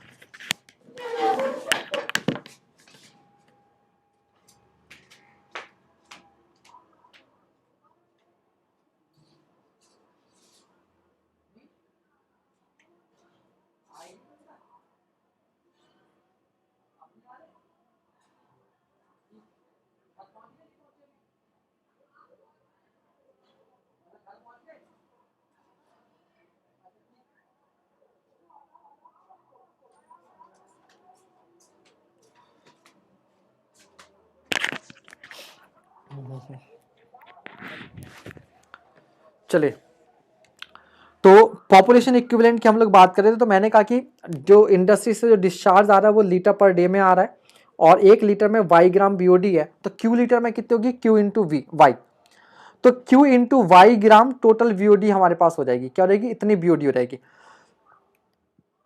अब इतनी बीओडी को प्रोड्यूस करने के लिए कितने पर्सन चाहिए, तो हम लोग ये बोलते हैं कि डोमेस्टिक जो बीओडी होती है, तो नॉर्मली एक पर्सन एक दिन में 80 ग्राम बीओडी प्रोड्यूस करता है। मतलब हम दिन भर में जो भी हम खाना खा रहे हैं, कुछ भी है ना, जो हमारा किचन वेस्ट जा रहा है उस सब का जो बीओडी होता है, तो हम लोग एक दिन में 80 ग्राम बीओडी प्रोड्यूस करते हैं। मतलब इतना पॉल्यूशन क्रिएट करते हैं कि उसके लिए 80 ग्राम ऑक्सीजन चाहिए होती है उसको डिकम्पोज करने के लिए, और पेड़ हम लगाना नहीं चाहते। तो एक आदमी अगर 80 ग्राम बीओडी प्रोड्यूस करता है तो एन आदमी कितना करेंगे, एन पर्सन, एन गुणा 80। तो इन दोनों को बराबर कर दो, इन दोनों को बराबर कर दो, तो यहां से एन की जो वैल्यू निकल कर आएगी वो पॉपुलेशन इक्विवेलेंट होगी। मतलब इतनी पॉपुलेशन इस इतने इंडस्ट्रियल पॉल्यूशन के क्या है, इक्विवेलेंट है। ठीक है, ये सारी कैलकुलेशन करने के बाद में एन की सीधे सीधे वैल्यू आती है, एन बराबर 1.08 क्यू इंटू वाई, जहां पर क्यू लीटर पर सेकेंड में होता है और वाई आपका mg पर लीटर में होता है, mg पर लीटर में होता है। ठीक है, चलिए okay. Next, BIS standard for disposal of sewage. अब सीवेज को हमें क्या करना पड़ता है, डिस्पोज करना पड़ता है। कहाँ डिस्पोज करते हैं, नालियों से पानी होते हुए कहाँ जाता है, नालों में जाता है, वहां से कहाँ जाता है, सीधे नदी में फेंक दिया जाता है, या कोई समुद्र वगैरह तो वहां फेंक डंप कर दिया जाता है। ठीक है, तो उसका क्या क्राइटेरिया होता है उसको समझते हैं। Parameter, domestic sewage if discharge into surface water source, तो BOD 5 20 mg पर लीटर, सस्पेंडेड सॉलिड 30 mg पर लीटर, बाकी सबकी बात नहीं की गई है। इंडस्ट्रियल सीवेज 30 mg पर लीटर, पब्लिक सीवर 500 mg पर लीटर, 5.5 से 9 pH, 5.5 से 9 pH, 100 mg पर लीटर, 600 mg, ये सब कुछ डेटा है। ठीक है, अगर इनको सरफेस वाटर सोर्स में अगर इनको डंप किया जा रहा है तो इनके जो स्टैंडर्ड्स है वो ये होने चाहिए। ठीक है, चलो इसको छोड़ो। अब होता है मैकेनिज्म ऑफ सेल्फ प्योरिफिकेशन। तो रिवर में जब हम लोग पानी को इसको फेंक देते हैं तो रिवर का क्या होता है, एक सेल्फ क्लीनिंग प्रोसेस होता है। क्या होता है, सेल्फ क्लीनिंग प्रोसेस होता है, जिसमें सबसे पहला काम होता है डाइल्यूशन का। तो इसको याद रखिएगा, क्यूब सी मिक्स बराबर C1 Q1 plus C2 Q2 upon Q1 plus Q2। इसके थ्रू आपको चाहे मिक्सचर की, देखो कोई रिवर है, इस रिवर में जब सीवर आकर मिलेगा तो सीवर में कुछ DO होगी, कुछ BOD होगी, और जब ये सीवर रिवर में मिक्स होगा तो इस फॉर्मूले के थ्रू आप मिक्सचर की, यानी कि जहां पर रिवर और सीवेज मिल रहा है उस पॉइंट की BOD भी निकाल सकते हो, डिसॉल्व ऑक्सीजन भी निकाल सकते हो, सब कुछ कैलकुलेट कर सकते हो। तो पहला तो क्या होता है कि सीवेज जो होता है, जो वेस्ट वाटर होता है, जब वो रिवर में जाता है तो डाइल्यूट हो जाता है। क्या हो जाता है, डाइल्यूट हो जाता है। तो डाइल्यूट होने से भी कुछ प्योरिफिकेशन हो जाता है। दूसरा क्या होता है, सेडिमेंटेशन होता है। जब जैसे जैसे रिवर आगे बढ़ेगी जो सॉलिड पार्टिकल होंगे वो क्या करते जाएंगे, सेडिमेंट करते जाएंगे, सेडिमेंट। उसके बाद सनलाइट से क्या होता है, टेम्परेचर होता है, फोटोसिंथेसिस रिएक्शन होती है, ऑक्सीजन प्रोड्यूस होती है, उससे भी क्लीनिंग एक्शन होता है। फिर क्या होता है, ऑक्सीडेंस, पानी के अंदर प्रेजेंट दूसरे तरह के बैक्टीरिया या ऑक्सीजन क्या करते हैं, ऑक्सीडेशन के थ्रू उसको क्लियर करते हैं। दूसरा रिडक्शन भी क्या है, सर्टेन टाइप की केमिकल रिएक्शन है, इनके थ्रू भी प्यूरिफिकेशन होता है। अब कई बार ये सवाल आ जाता है कि zone of pollution in river system, इस पर भी इनकी सीक्वेंस पे सवाल आ सकता है।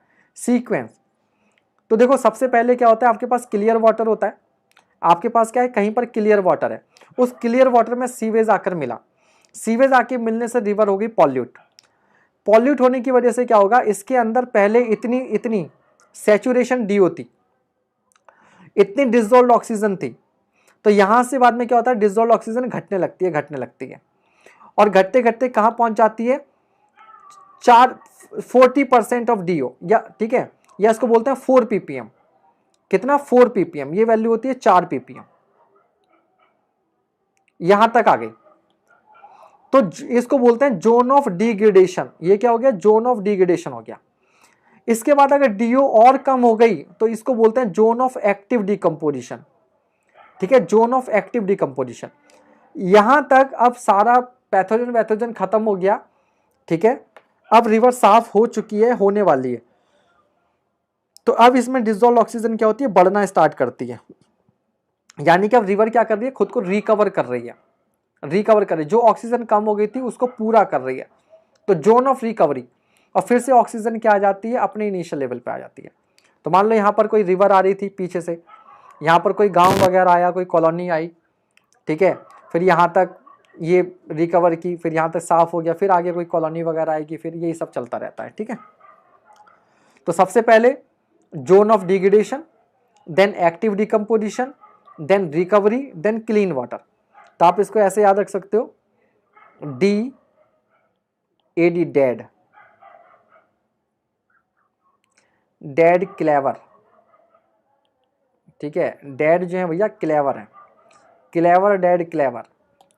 तो क्लेवर डेड क्लेवर, क्लेवर यानी कि क्लियर, डी यानी कि डिग्रेडेशन, ए डी यानी कि एक्टिव डिकम्पोजिशन, अरे रिकवरी तो रह गया, रिकवरी तो रह गया, तो इससे तो डेड आरसी बना दो, डेड आरसी, आपकी गाड़ी की जो आरसी थी वो डेड हो गई है, ठीक है। तो डिग्रेडेशन, एक्टिव डिकम्पोजिशन, रिकवरी और देन क्लियर वाटर, ऐसे करके आप बना सकते हो। अब यहां पर इंपॉर्टेंट याद रखिएगा, जोन ऑफ डिग्रेडेशन में क्या होता है, in this algae dies but fish survives. तो फिश के सर्वाइव करने के लिए डिजोल्व्ड ऑक्सीजन 40% होनी चाहिए सैचुरेशन, यानी कि 4 ppm। 4 ppm से अगर ये सवाल भी एग्जाम में पूछा जाता है कि फिश के सर्वाइव करने के लिए मिनिमम ऑक्सीजन कितनी होनी चाहिए, DO 4 ppm। 4 ppm से अगर खत्म कम हो गई तो फिश जो है वो सर्वाइव नहीं करेंगे। Then zone of active decomposition, ये हैवी पॉल्यूशन दिखाती है, यहाँ पर DO 0 तक जा सकता है।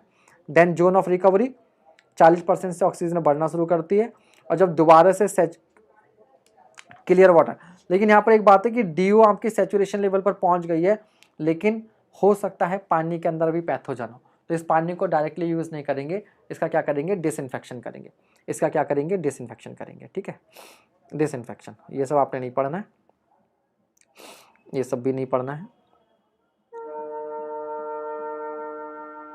हाँ ये पढ़ना है, ये पढ़ना है। BI is standard for waste water effluent to discharge into sea, ठीक है, पानी को अगर हमें समुद्र में, सी में डिस्चार्ज करना है तो पैरामीटर क्या होना चाहिए, BOD 100 mg पर लीटर, COD 250 mg पर लीटर, PS 5.5 से 9, सस्पेंडेड सॉलिड 100, फ्लोराइड 15 mg पर लीटर, ऑयल एंड ग्रीस 20। इससे कम हो तभी डिस्चार्ज करेंगे सी में, अदरवाइज नहीं करेंगे।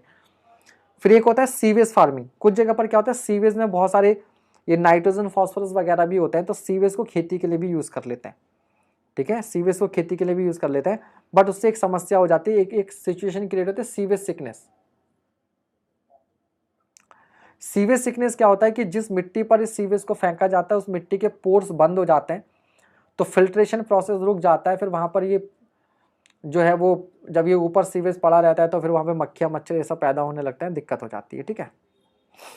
अब है ट्रीटमेंट यूनिट प्रोसेस, ठीक है। तो सबसे पहले तो स्क्रीनिंग ही करते हैं फ्लोटिंग मटेरियल को दूर करने के लिए।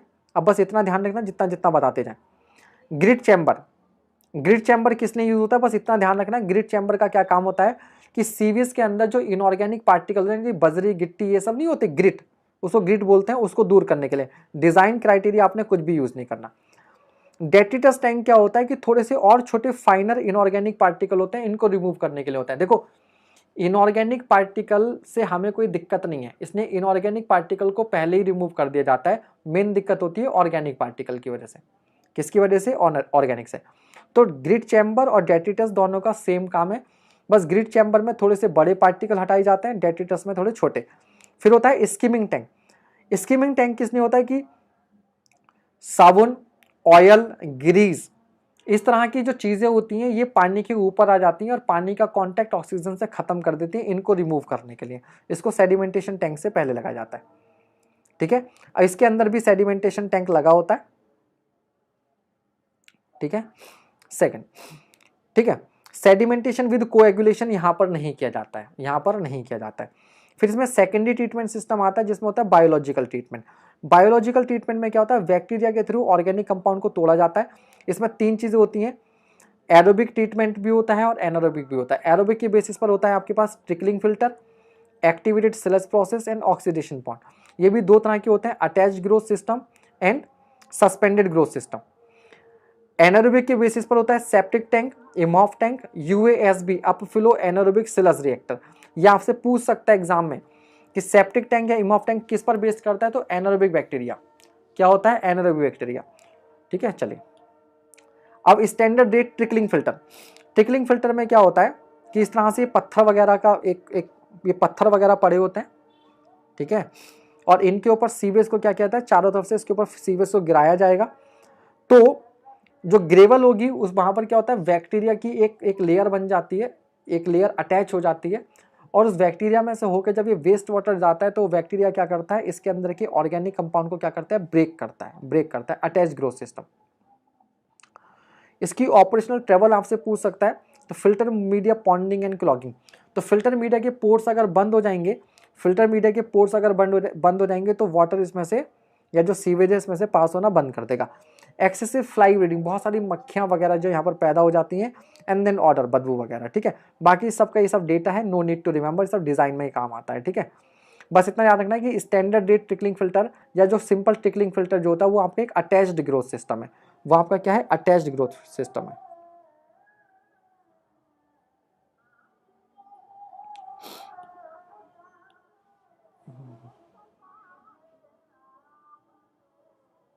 ठीक है, चलिए सेम चीज को यहाँ पर जल्दी से दोबारा से एक बार रिकैप करते हैं।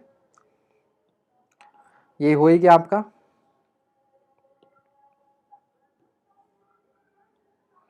तो इनऑर्गेनिक सॉलिड, इनऑर्गेनिक सॉलिड आपके हो गए फाइन और कोर्स, ठीक है। ये आपके ऑर्गेनिक सॉलिड्स हो सकते हैं, oil and grease, floating matter, इन सबको हटा दिया। स्क्रीन्स, इनऑर्गेनिक ग्रिट, इसको हमने ग्रिट चैम्बर में हटाया, फाइन है तो डेट्रिटस में हटाया, इनको अलग कर दिया। फिर ऑर्गेनिक मेटेरियल डिकम्पोज करके गैसेज और सिलस बनाते हैं, डिसीज कॉजिंग होते हैं, इनका ऑक्सीडेशन करना होता है। स्कीमिंग टैंक में आपको बता दिया, ऑयल और ग्रीस को हटाते हैं। ऑर्गेनिक मैटर सस्पेंडेड फॉर्म में होता है, ये सेट लेवल होता है। प्राइमरी सेडिमेंटेशन टैंक में जो सेट लेवल सस्पेंडेड सॉलिड होते हैं उनको हटा दिया जाता है, ठीक है। ये सिलस बनती है, सिलस जो होती है वो बैक्टीरिया के लिए फूड का काम करती है।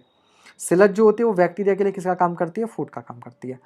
Suspended colloidal organic, formation of bioflocs, primary sedimentation tank, biological unit, फिर सेकेंडरी सेडिमेंटेशन टैंक में इनको भेजा जाता है।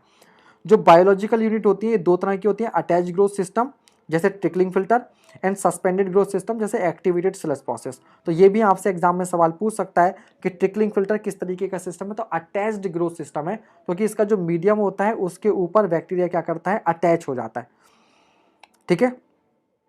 फिर होता है आपके activated sludge process, it is just like जैसे दूध से दही जमाना, ठीक है। दूध से दही जमाने के लिए क्या होता है कि जैसे मिल्क है, और मिल्क में क्या करते हैं, पहले से जामन, आप जानते हैं जामन, थोड़ा सा दही होता है वो इसमें मिलाया जाता है, और मिलाकर यहाँ पर क्या करता है, मिक्स किया जाता है।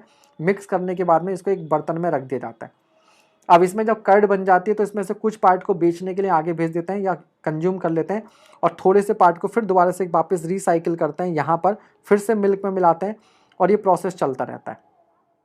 तो कर्ड के अंदर भी क्या होता है, अच्छा वाला बैक्टीरिया होता है, तो वो सस्पेंडेड होता है, सस्पेंडेड, ठीक है, सस्पेंशन में, ठीक है।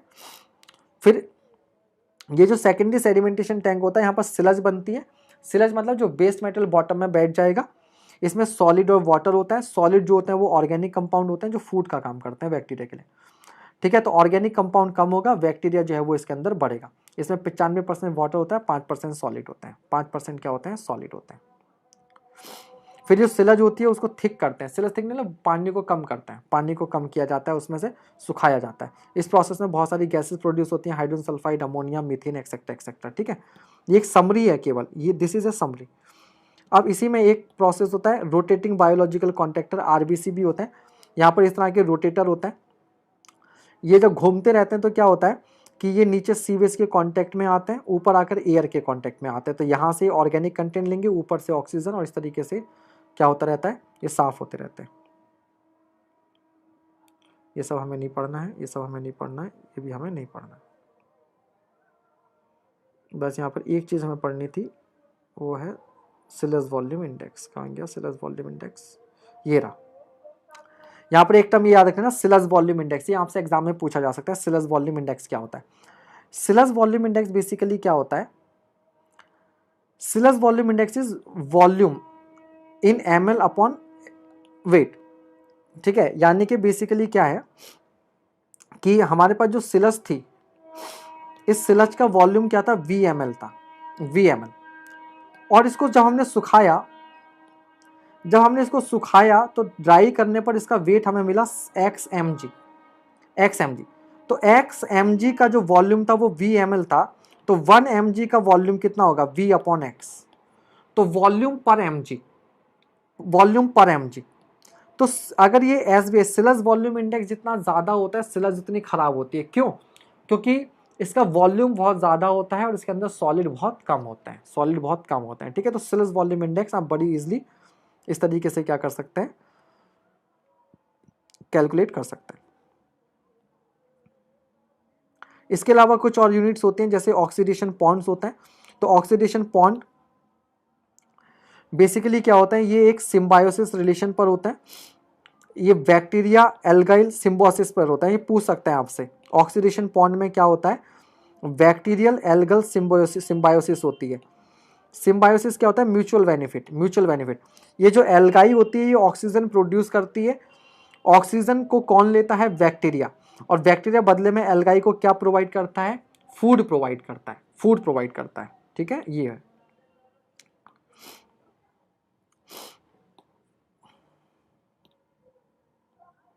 एरेटेड लैगून सेम चीज़ है, ये भी सेम चीज़ है। ये कोई नहीं पूछेगा, कोई नहीं पूछेगा, उस समय तो बहुत डिटेल में पढ़ाया था। ऑक्सीडेशन डिच का भी सेम काम है, सब बिल्कुल सेम, सब हर चीज़ बिल्कुल सेम है।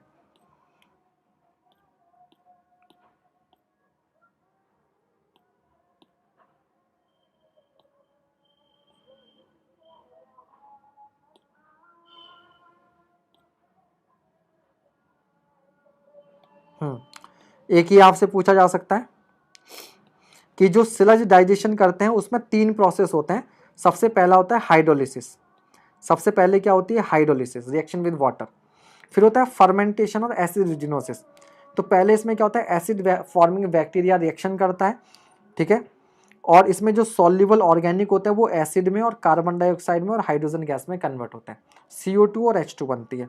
और थर्ड स्टेज में मिथेनोजेनेसिस होती है जिसमें मीथेन फॉर्म होती है, बायोगैस जिसको अपन लोग बोलते हैं। ठीक है, ये एरोबिक डाइजेस्टर में आपका ये सब होता है। ठीक है,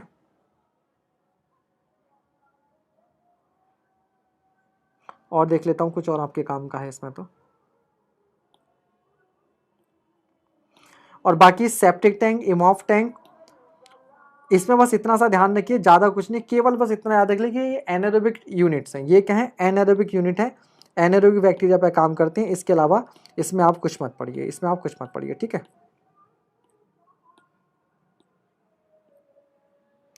फिर इंदौर मेथड और जो आपका ये सॉलिड वेस्ट को कंपोस्ट करने के लिए 2 मेथड हम लोग यूज़ करते हैं। एक आपका इंदौर मेथड होता है जो एरोबिक पर होता है, और बेंगलोर होता है वो एनारोबिक मेथड पर होता है। ठीक है, 2 मेथड है, इंदौर मेथड और Bangalore method. Indore method aerobic पर बेस्ड है और बेंगलोर जो मेथड है वो आपका एनारोबिक बेस्ड है। ठीक है, सॉलिड को डिकम्पोज करने के लिए। पायरोलिसिस में क्या करते हैं हम लोग, हीट करते हैं, हीट करके कंपाउंड्स को ब्रेक कर दिया जाता है, ब्रेक कर दिया जाता है। ठीक है, चलिए तो इसमें इतना ही रखते हैं। अब मैं आपको ये PDF दे दे रहा हूँ, इस PDF को पढ़ लेना आप। और थोड़ा सा इसमें अभी और जरा बहुत आप पढ़ना चाहें तो थोड़ा सा ये पाइप्स वगैरह के बाद में आखिर में नोट्स लगे हुए हैं, इनको थोड़ा सा पढ़ लेना, पाइप के जॉइंट्स के बारे में थोड़ा सा। और जो पाइप के अंदर, हाँ ये पाइप के अंदर बाल्व्स होते हैं, इनको जरूर आप पढ़ लीजिएगा एक बार। बाल्व्स पर एक आध क्वेश्चन आ जाता है, या मैं अभी हाथों हाथ ही बता देता हूँ कि बाल्व्स कौन कौन से होते हैं, उस पर आपके एग्जाम में क्वेश्चन आ सकता है। ठीक है, जैसे सबसे पहला होता है स्लुइस वाल्व या गेट वाल्व भी बोलते हैं, इनको हम बोलते हैं कट ऑफ वाल्व या स्टॉप वाल्व। ठीक है, स्टॉप वाल्व। जैसे यहाँ पर मान लीजिए इस पाइपलाइन में कोई खराबी आ गई, तो यहाँ पर एक स्लुइस वाल्व लगा हुआ है, यहाँ पर एक वाल्व लगा हुआ है, तो इन दोनों को बंद कर देंगे तो यहाँ पर इस पूरे पोर्शन में वाटर सप्लाई रुक जाएगा और यहाँ पर आप जो भी रिपेयरिंग वर्क वगैरह है वो कर लोगे। ठीक है, इनकी जो स्पेसिंग होती है वो 150 से 300 मीटर पर होती है। ये हर स्ट्रीट कॉर्नर पर लगाए जाते हैं। ठीक है, लगाए जाते हैं। फिर होता है एयर रिलीफ वाल्व। ठीक है, अगर पाइपलाइन में एयर आ गई, एयर एंट्रॉप हो गई तो फ्लो को रोकती है, तो इसको कहाँ लगाएंगे, समिट पर, क्योंकि एयर कहाँ रहती है, ऊपर, तो एयर रिलीफ वाल्व भी इसको हम लोग बोलते हैं। ठीक है, air relief valve.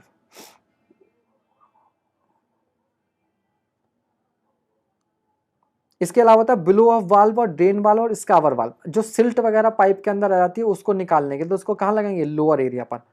Pressure relief valve लगाते हैं हम लोग वाटर हैमर को कम करने के लिए, वाटर हैमर इफेक्ट को कम करने के लिए इसको हम लोग यूज करते हैं, ठीक है।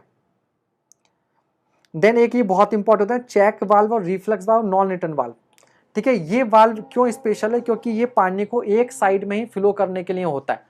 जैसे हमारे घरों में मोटर जो होती है, पंप होता है, पंप से पानी ऊपर तो जाता है लेकिन वापस नहीं लौटता, क्योंकि उसके अंदर क्या होता है, चेक वाल्व लगा होता है, ठीक है। पानी जब ऊपर जाएगा, ये सिंपल सा बड़ा सिंपल अरेंजमेंट होता है इसका, बड़ा ही सिंपल अरेंजमेंट होता है कि ये पाइपलाइन है और ये इस तरीके से जब पानी ऊपर जाता है तो ये इस तरीके से रोटेट कर जाता है, खुल जाता है पानी ऊपर। जब ये पानी ऊपर चला जाता है तो उसी पानी से क्या होता है, अपने आप ऑटोमेटिकली बंद हो जाता है। तो वन वे वाल्व होता है, ये क्या होता है, वन वे वाल्व, ठीक है। चलिए, तो इसको मैं सेंड कर दे रहा हूँ, थोड़ा सा इसको आप लोग एक बार देख लीजिएगा, और कम से कम एक बार अभी तुरंत इसको एक बार तो आप पन्ने पलट ही डाल लीजिएगा, ठीक है।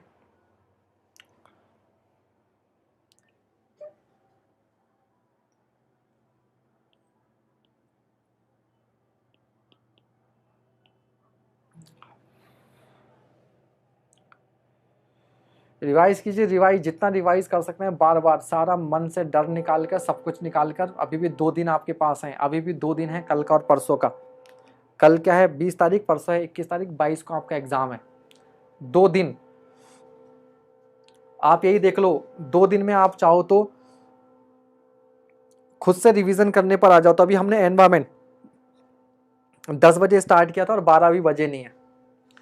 10 बजे हमने स्टार्ट किया था, 12 भी बजे नहीं है। 2 घंटे में अगर हम पूरा एनवायरमेंट इस तरीके से सोचो, बोल बोल कर अगर रिवाइज कर सकते हैं, तो आप लोग अगर यही नोट्स आपके पास हो तो आप खुद से कितनी देर में रिवाइज कर सकते हो।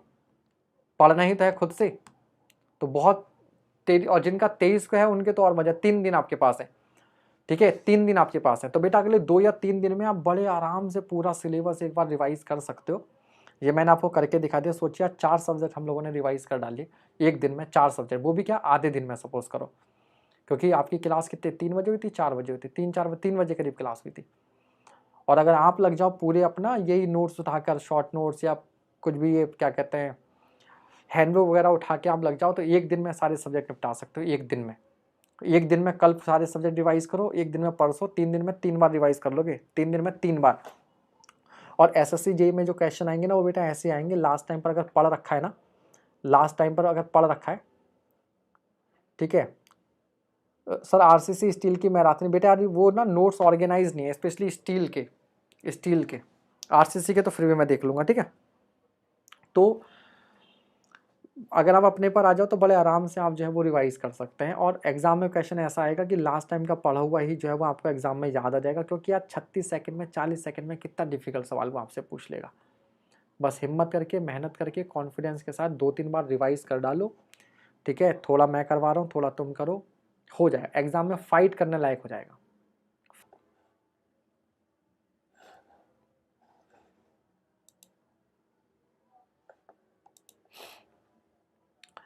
ठीक है, तो इसको एज ए मोटिवेशन लेना है आपने वास्तव में, ठीक है। वास्तव में इसको एज ए मोटिवेशन लेना है कि अगर हम सोचो, स्ट्रक्चर समझने वाला सब्जेक्ट है, हाइड्रोलॉजी भी समझने वाला था, रेलवे आप पहली बार बल्कि पढ़ा था, उसमें भी हमने सारे लगभग इंपॉर्टेंट कॉन्सेप्ट तो सारे कवर किए ना, कोई भी इंपॉर्टेंट चीज़ नहीं छोड़ी। ऐसी एनवायरनमेंट में भी लगभग लगभग सारी चीज़ें ही हमने एक तरीके से कवर करी हैं, जो भी काम किए हैं, ठीक है। तो आप कर सकते हो, बहुत आराम से आप कर सकते हो, कल पूरे दिन में एक बार आप कर सकते हो कवर, ठीक है। चलो।